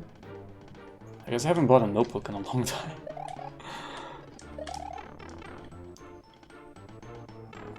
Why does that, like, seem wrong to me? The checkered one. Unless it's just a kind that I never got, maybe.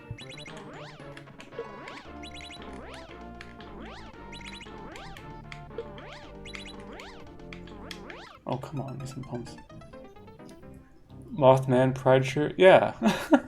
From the local Pride thing in this town this year. They did cryptids as a theme. So they had a Mothman shirt, Bigfoot shirt, a Nessie shirt. Shit, what was the other one? They had one other one. I'm forgetting what it is now. But yeah, I got the Mothman one. Can you see? Hang on, I still have the link for the store, don't I? I actually had to fucking order it because by the time I got to the... Oh, do I have it saved still? Shit.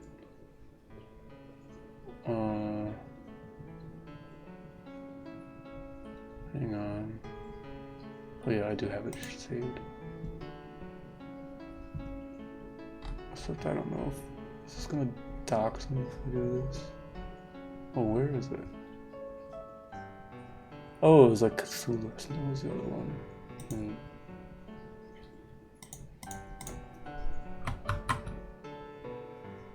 Here, I will DM it to you. Because technically this is doxing myself. Sorry, chat.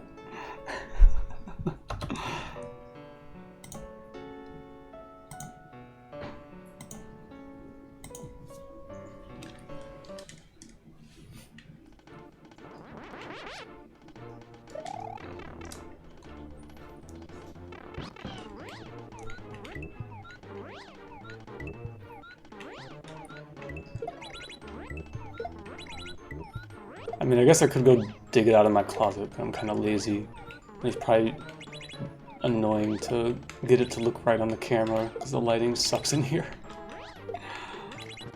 It's cute, yeah, it's good. It's a good design.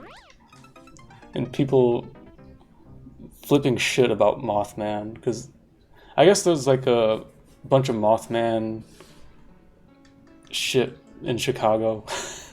So it's big in this area. Like it is a somewhat local cryptid, I guess.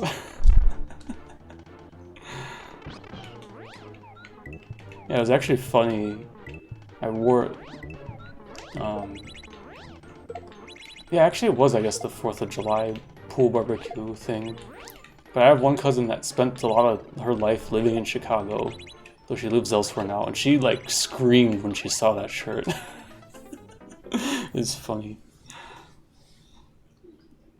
Appalachia, yeah, I mean it's there too, but like I think there's also like urban sightings around Chicago or something. I don't know that well, but yeah. Like ain't nobody talking about Nessie in fucking Lake Michigan, but you know, we got fucking Bigfoots and Mothmen around here. Why can't you be a cryptid? Oh.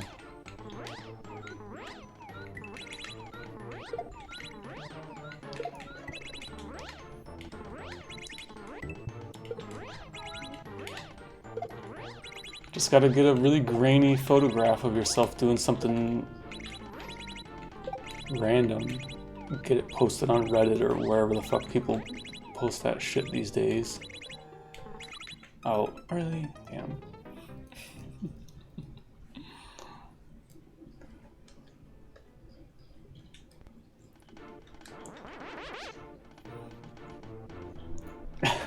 I prefer you not being imaginary.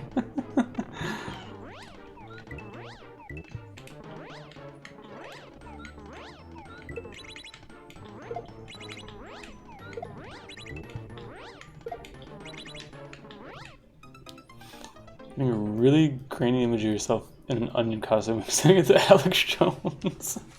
You have an onion costume? That's funny. Hell yeah, onions.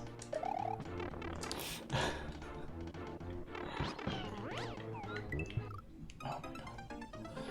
Some pumps.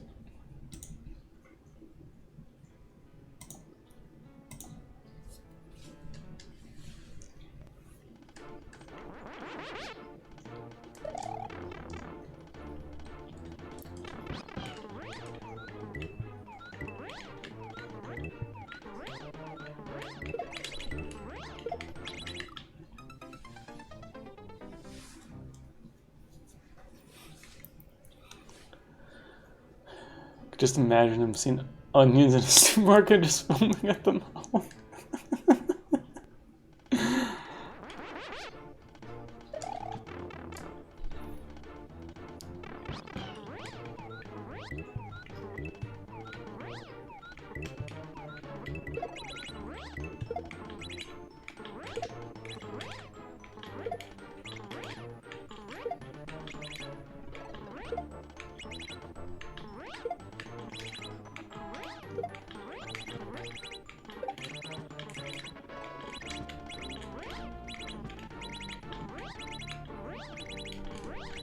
Oh.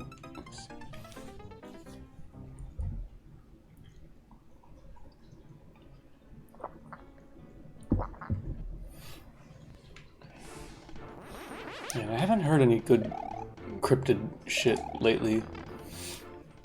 Thinking about it. Because I know that I keep seeing news articles every once in a while about, oh, US government's gonna release more UFO information.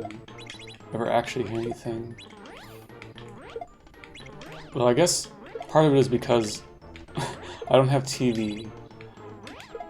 But what I was doing for a while when I'd travel like once or twice for work at my last job, so I'd stay in a hotel. And I made it like a stupid ritual, because basically every hotel would have it. They'd have the History Channel, which doesn't actually show history stuff very much anymore, unless it's like a holiday or something. But they'd always have the fucking Bigfoot hunting and alien hunting shows and shit on there. So I'd fucking get my fill of Bigfoot cryptid shit when I was staying in a hotel while traveling. It's just funny to watch. It's just so stupid sometimes. Just entertainment. Could be releasing something else.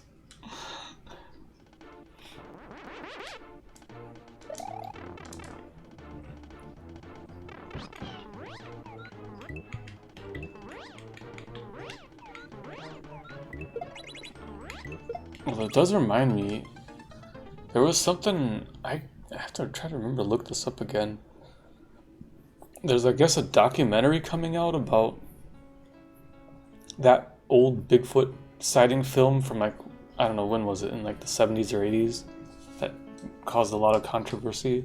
There's a documentary coming out about how it was faked, which is supposedly gonna be kind of good, because there was a lot of, I guess there was a lot of controversy with how that came out, because people knew it was fake, but then, like, when the guy passed away or something, like,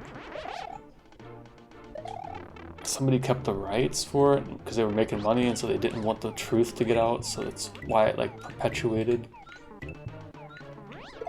instead of being debunked really early on.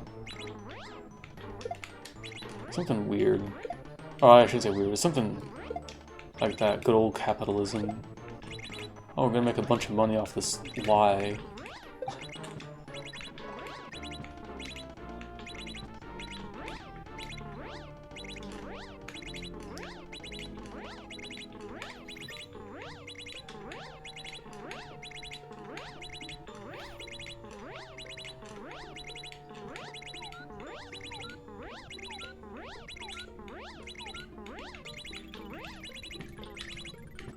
I don't know, that stuff's always just weird to think about.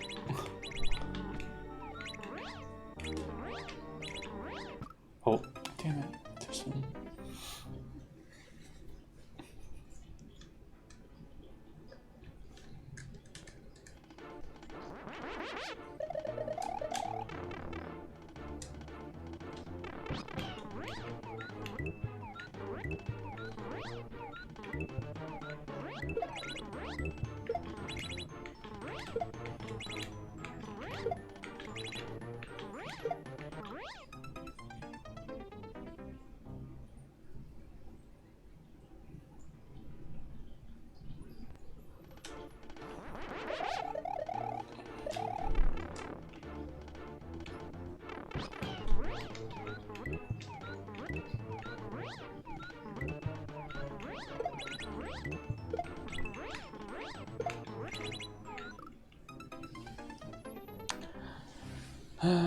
into the ecto cooler.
Dang it. My gameplay skill is all leaving me. But that's how this level is gonna go though, because you have to just be so on point. And as soon as my focus starts slipping a little bit, like I'm just not gonna get anywhere. Oops.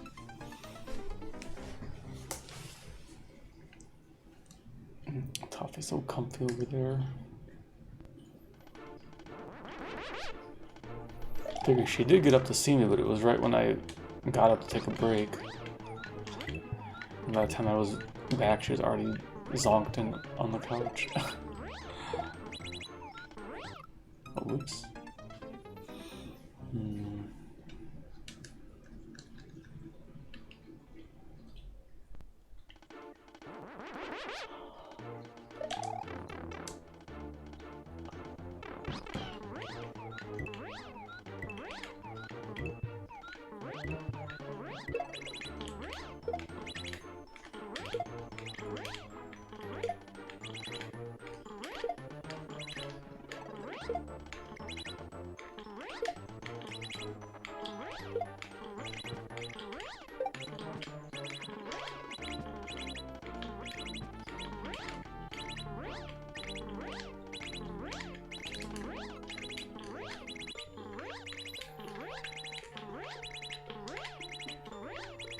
Oh, damn it.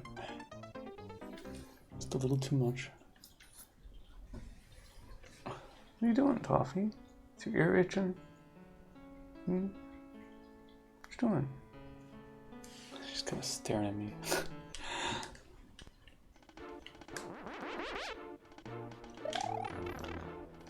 It's hashtag cat things.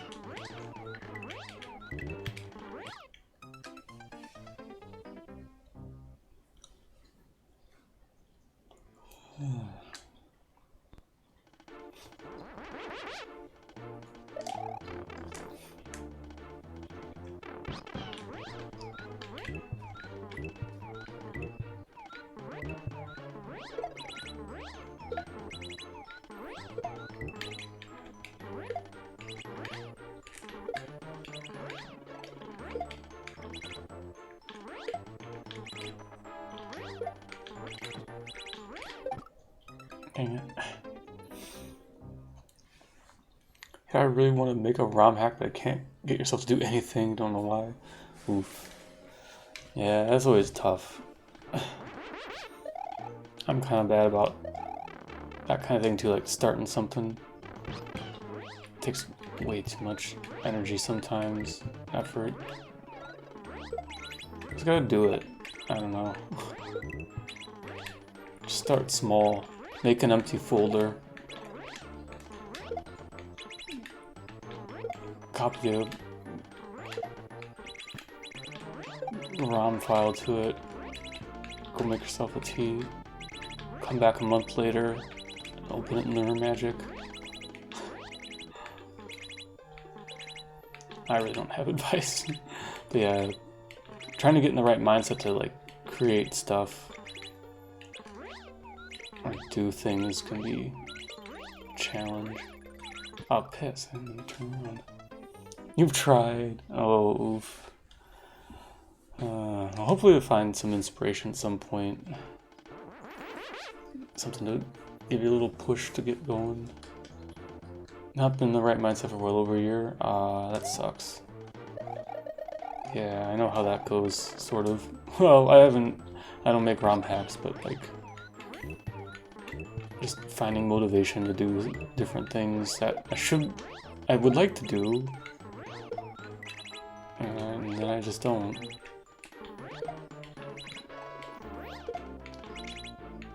Like recently I've been trying to get back into playing guitar a bit more, and that took me like quite a while to really push myself to just get this stuff set up. Oh, whoops, that's the wrong cycle.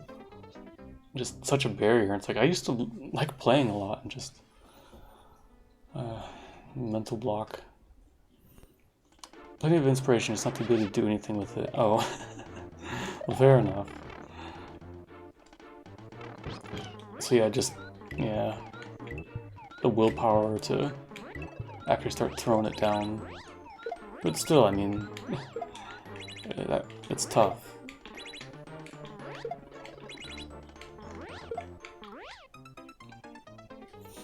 trying to get yourself to start something.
Oh, no good pump.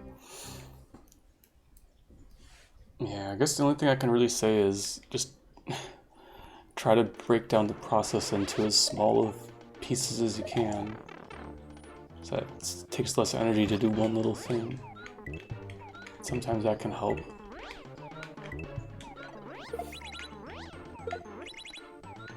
But yeah, it depends on what the sticking point is. Doing just the tiniest little thing can sometimes help get you started, but yeah.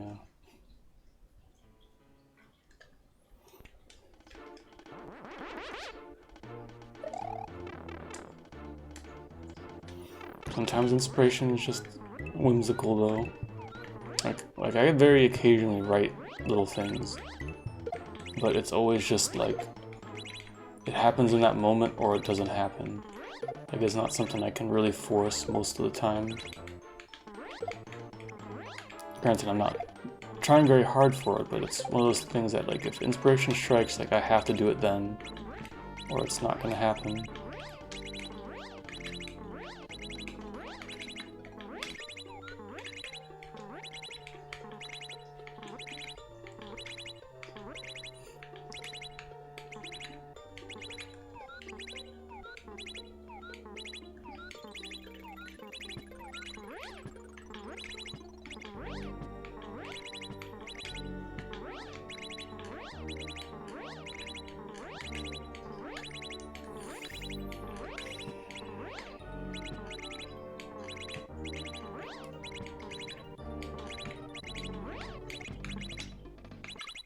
Oh shit, okay, yeah, that's the cycle I don't want to go on. It's the one after. Damn. Okay. Even though I was going slow anyways. Which I think it's basically set up the same way as the one in Volpe Senpai. That obstacle. Like it's alternating every other cycle of 2 hits. Because it's bouncing.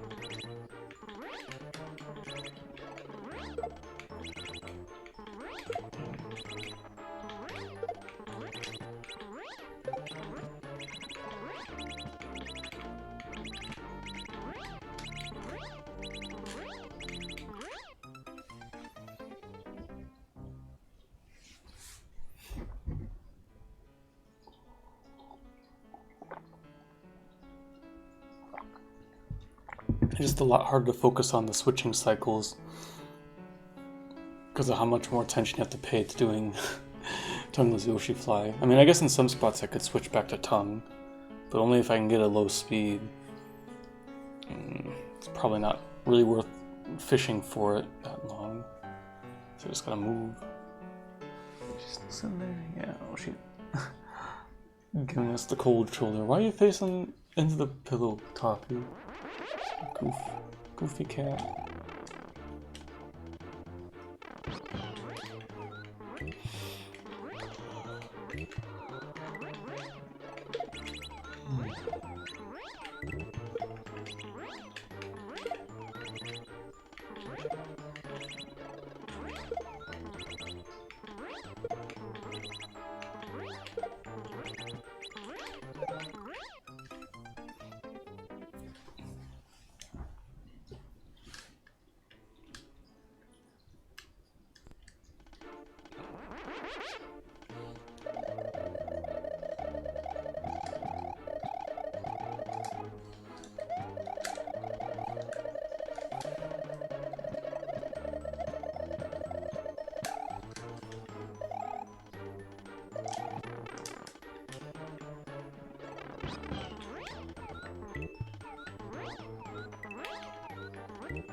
Oh.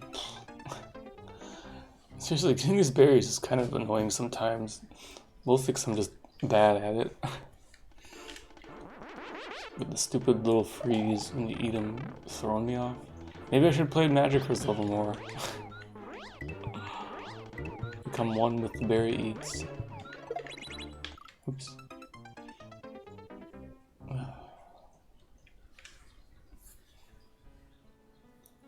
It's hard. Yeah. I have to be mindful when I have the cat cam on because I'm just actually kind of close to my head.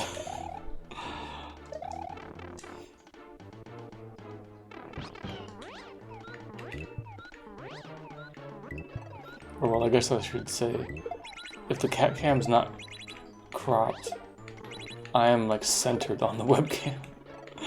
Actually, is how that works. Shouldn't say I'm too close to it. I'm simply cropped out of it.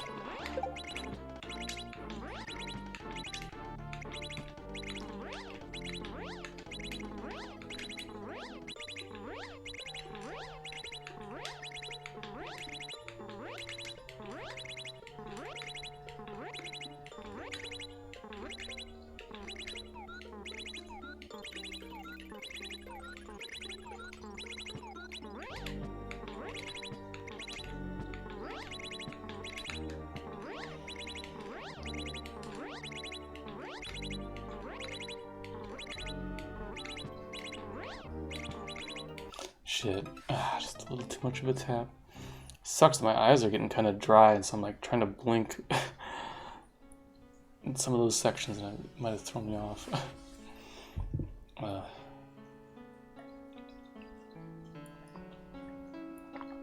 Trying to stay more hydrated. I think I really didn't drink enough water today, though. Just whoops. Well, I mean, I know part of it. It's because I did a little bit of yard work this morning, pulling weeds and planted a little bit more in the garden. And it is extremely humid out today and warm. So I was sweating even though I wasn't really outside that long. I'm doing really anything too strenuous. I mean, I'm just bending over pulling weeds, but ooh, it was warm out. I probably just didn't hydrate enough after that.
I guess it wouldn't really matter, but I guess there's no...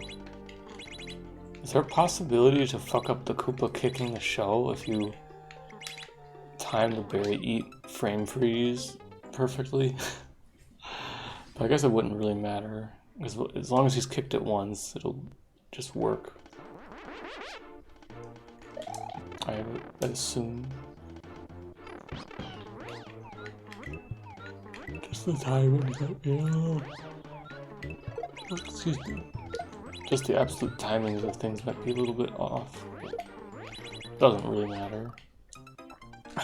When Yoshi does like the little one frame of turning after the death, that's so creepy looking.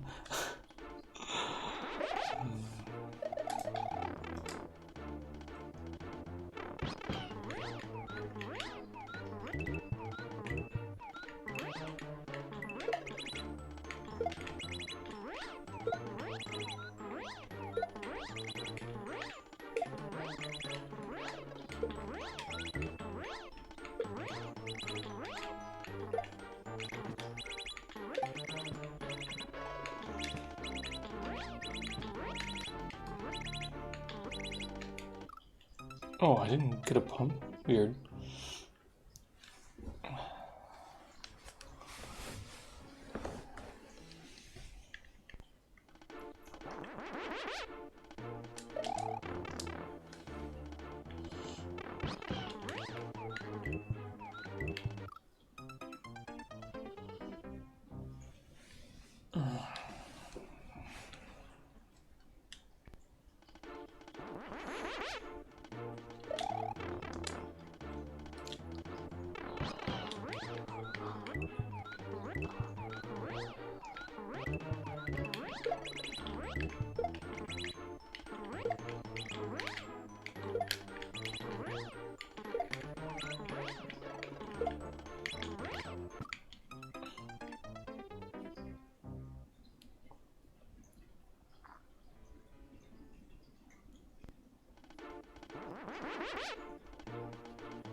Oh, come on. I keep missing pumps at the start here. I'm getting sleepy though. Go for a bit longer.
wasn't even thinking about it. I guess I could technically ditch Yoshi.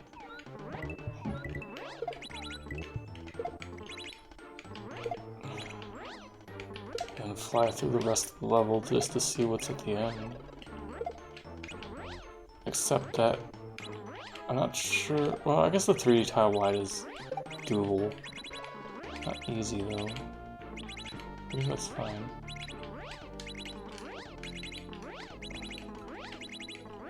I don't know if it's really worth gaining much knowledge. This is like 90% just get good. And then just, I don't know, be good about watching and timing the switches. I've played Pokemon's level enough that I know more or less what I can roughly expect.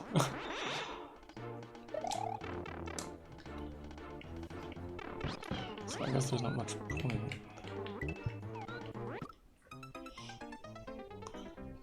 Though I should check, but like the lava definitely kills Yoshi, right? Right. I can't just like eat the berries and just like chuck Yoshi off. There's no way that's gonna work.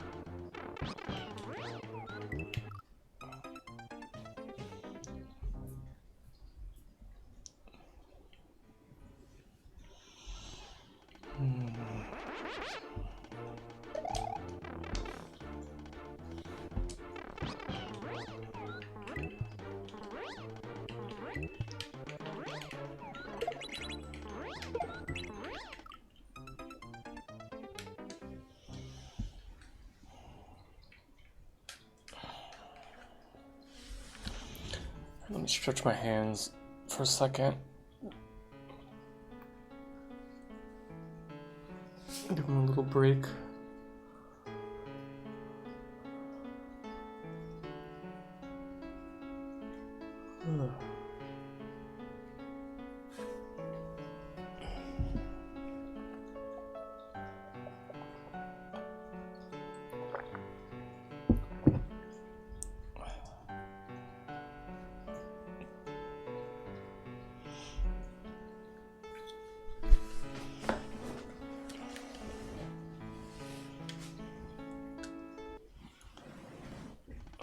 Butt's also like getting a little sore.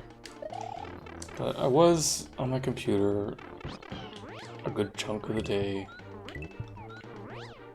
I could do some online training and stuff. I'll do the same tomorrow too.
Oh my god, can I please fly at the start here?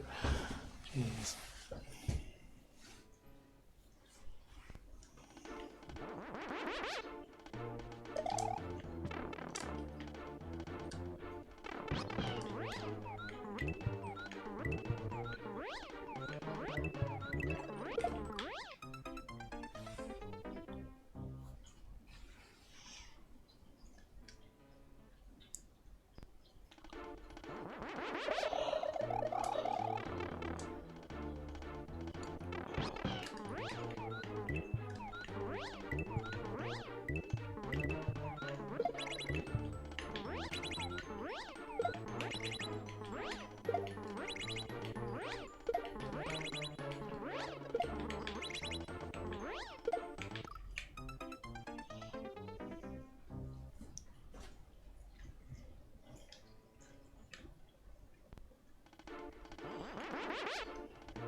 losing it. But yeah, that's how this is gonna go though. Once I start getting a little bit sleepy, focus drifts a bit, and it's just not gonna happen. We're really tight on flying this one.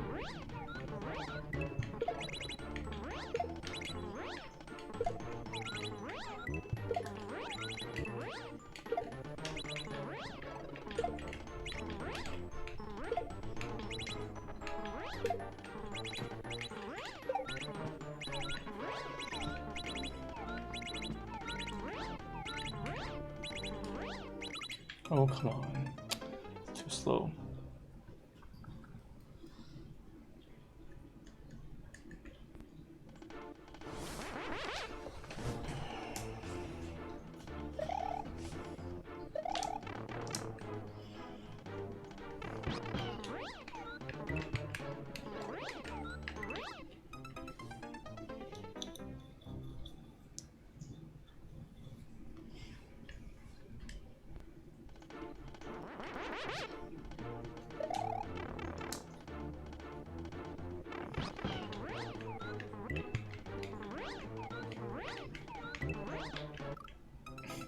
Red berry.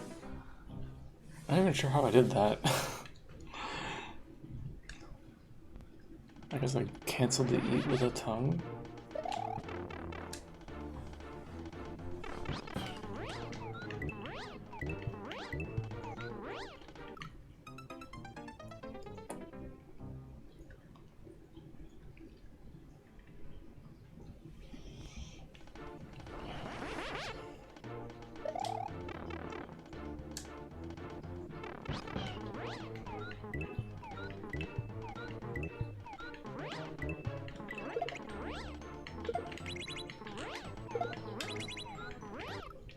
Oh, really? Heckin' Mario's head got a fat corner.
Oh, too fast. God damn.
I quit fucking up this first screen trying to get these berries. God, I'm like really bad at this.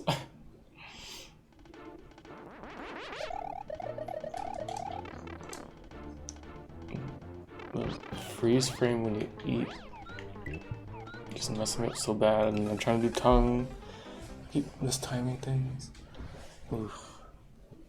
Oh, my legs definitely are getting a bit sore. Ugh. Guess that's what I get for squatting in the gardens, pulling out weeds.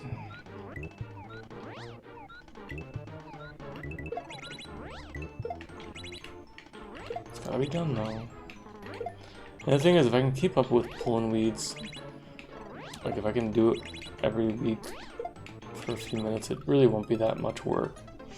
I just was kind of lazy about it at the start of summer, and some stuff got a bit overgrown. I gotta work it back. Keep it in check.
Ah, dang it. Didn't get enough lift speed. Heck.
Oh, how did I do that?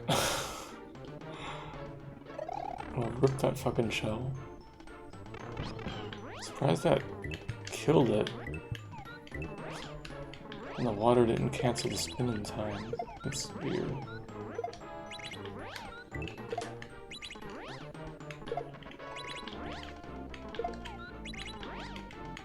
Whoops.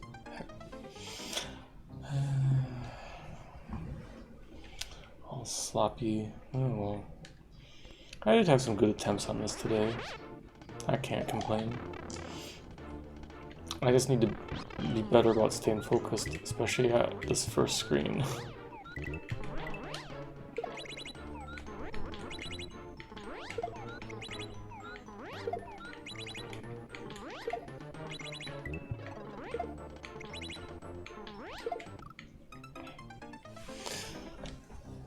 Although technically, it's all the same screen, it's just the layer 2 falls through it. The screen itself is not actually moving.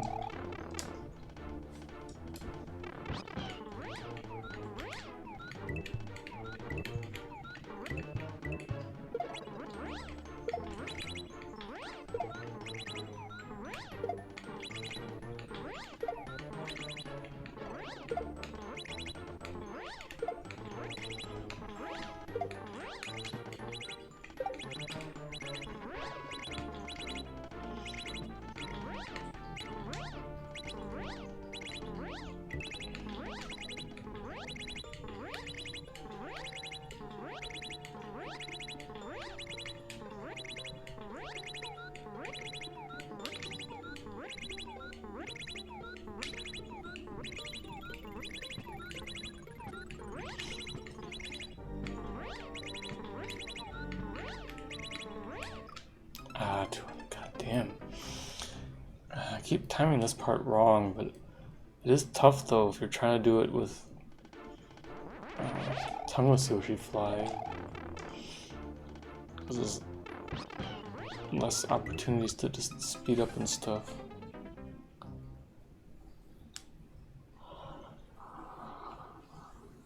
Because you gotta keep the rhythm for getting the pumps right.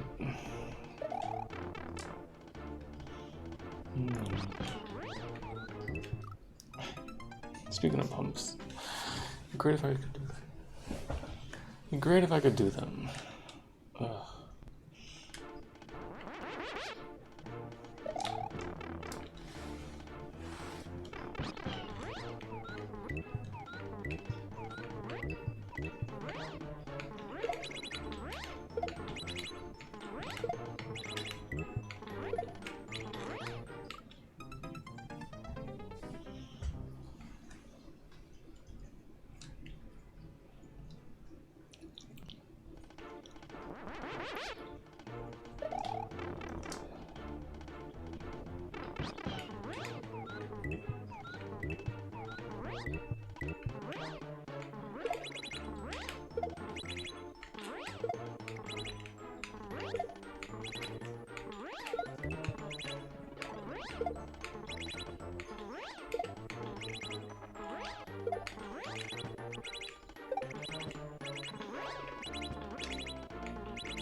Ah, damn it, just a little too high.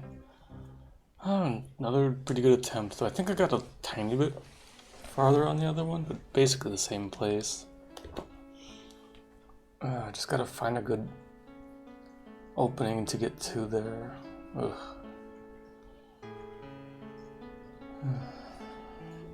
Nice attempt, yeah. That was good, and it just, every now and then, like, I just get focused for a bit. Like, I can do it, but... Oh, whoops. I go run. Yeah, it'll still probably take me a while. But, like, this is feeling good to play, other than me sucking at getting the berries. So, yeah, it'll be good, steady progress, I hope. Just, yeah, the last bit of that switch block section is tight, so just gotta figure out what opening I'm trying to aim for and get myself lined up for it.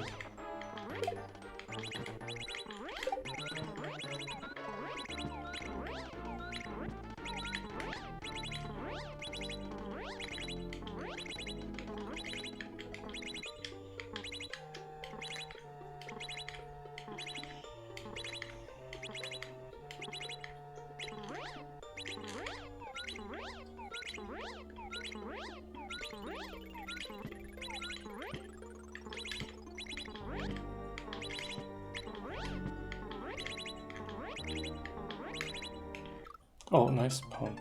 Oh, damn it. Here, I gotta quit dying here like an idiot. Just not doing a good job of lining up for the 2-gate. Whatever.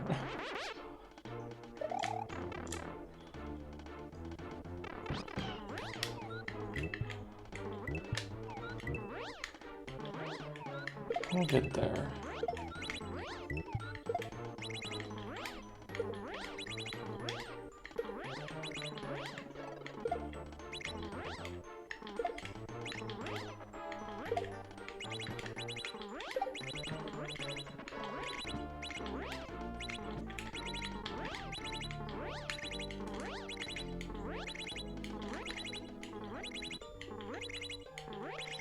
I definitely gotta build up a bit of hand stamina on my left hand, doing this much rapid tongueless pumping.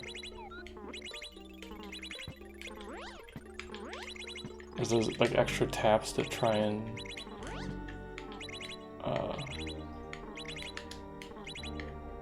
adjust speed and direction of facing and stuff, and like it gets to be quite a bit of tapping. Right there I missed some left taps. That's actually like a bit tiring on my left hand, which is unusual, because most of the time anymore with Yoshi Fly, it's my right hand that gets tired.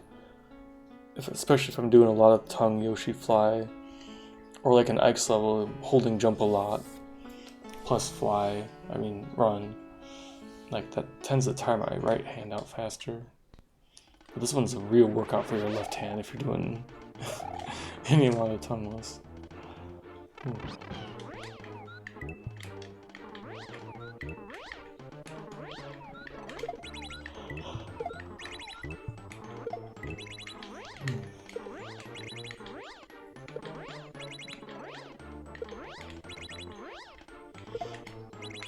I gotta say though, this like rhythm for doing these really tight tongueless pumps does feel pretty good when you get it.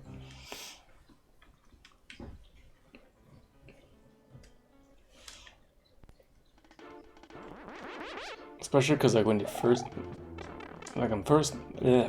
when you're first learning how to Yoshi Fly, especially with tongueless, it feels so impossible to keep control of the speed and direction and stuff. Or maybe not direction, but like it's so hard to keep control of the speed. So this really is like a skill check, like how good you are doing. How good are you at? I can't fucking talk. How good are you at doing basically like a bunch of 2-frame taps? 1 and 2-frame taps, 3-frame, very light taps in rapid succession.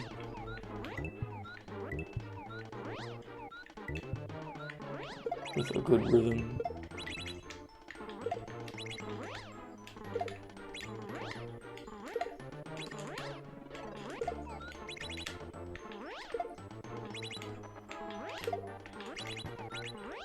With lots of little variation to control your speed. It's a lot. Oops. But it is fun. Ooh. My hand definitely getting tired though, but I'll just do a few more attempts and we'll call it a night.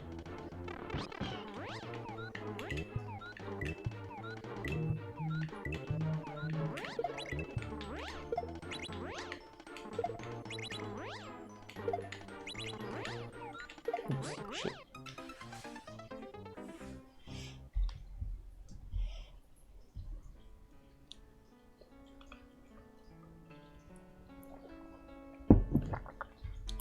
Jeez.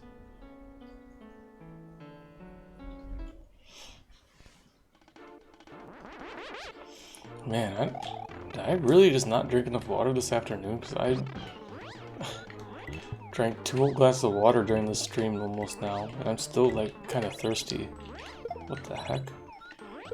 I didn't put that much salt on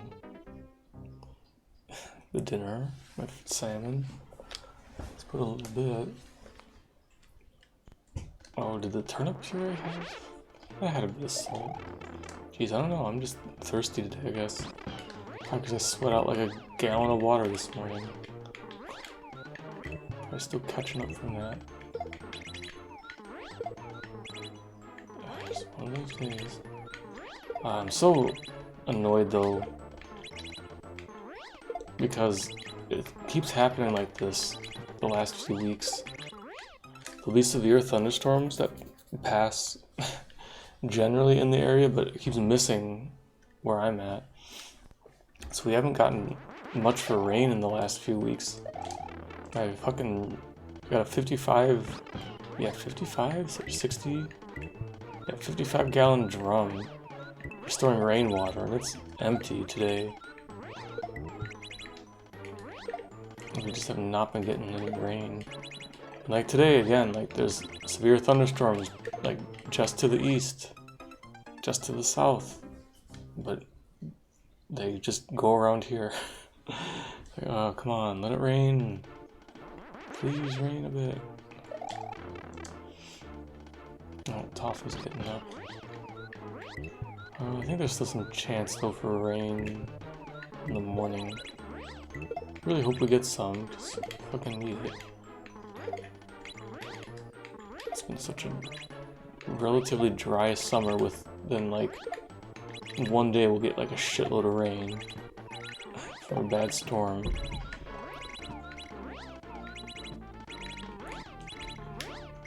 And then we'll go for like multiple weeks without barely getting any. Just a very light drizzle or something. Or a 10-minute storm. It's not really a whole lot of rain in the end. I don't know, it was just me be grumpy about gardening. Oh, whoops. Shit. Okay, Toffee has left. I should turn that camera off.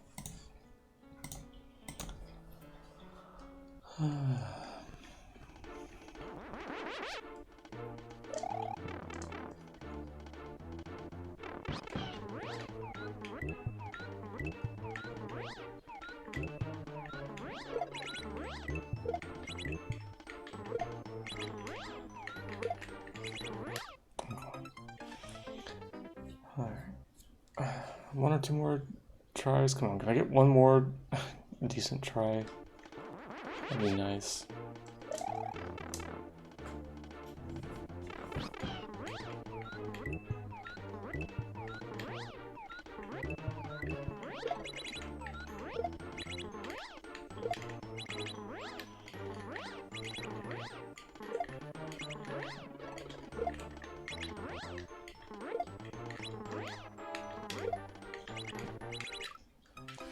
Getting sloppy again though. But that's what's gonna happen when I'm tired.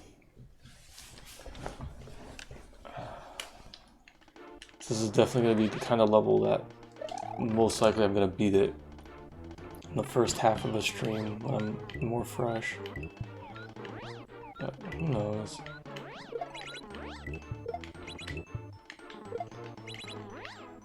No, won't know until I get there. One more try past the berries.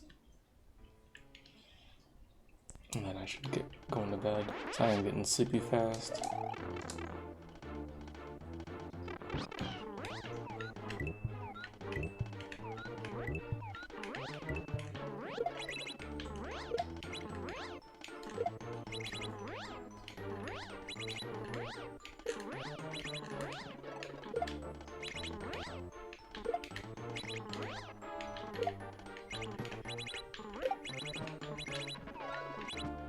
Oh, come on. Well, yep. That should be enough for today then. Good horsing though. Like, I did have a few good attempts. But yeah, definitely you need all your focus for this kind of level. It's not something you can just AFK brain through. But yeah, back with more of this tomorrow, I guess. Keep chipping away at it. But I don't know, if it's anything like Pogo's level, then if I can get just a little bit farther and maybe there's not too much left, but I have no idea. But at least this level is a bit shorter from the look and sounds of things compared to Pogo's version. Because from my favorite ROM hack in Volpe's Senpai, that to get to the checkpoint in that level, it seriously is like 4 minutes straight of flying. It's kind of fucking ridiculous. So I think this one's not going to be that long, so that's good. Because it's pretty intense. Some of those tight flying spots, it's intense and tense. The tense is in. Anyways, that's enough yapping. I'm sleepy. Should get going to bed. Thanks for watching, everyone. I really appreciate it. Hope you all have a great start to your week. And yeah, keep cake. Later.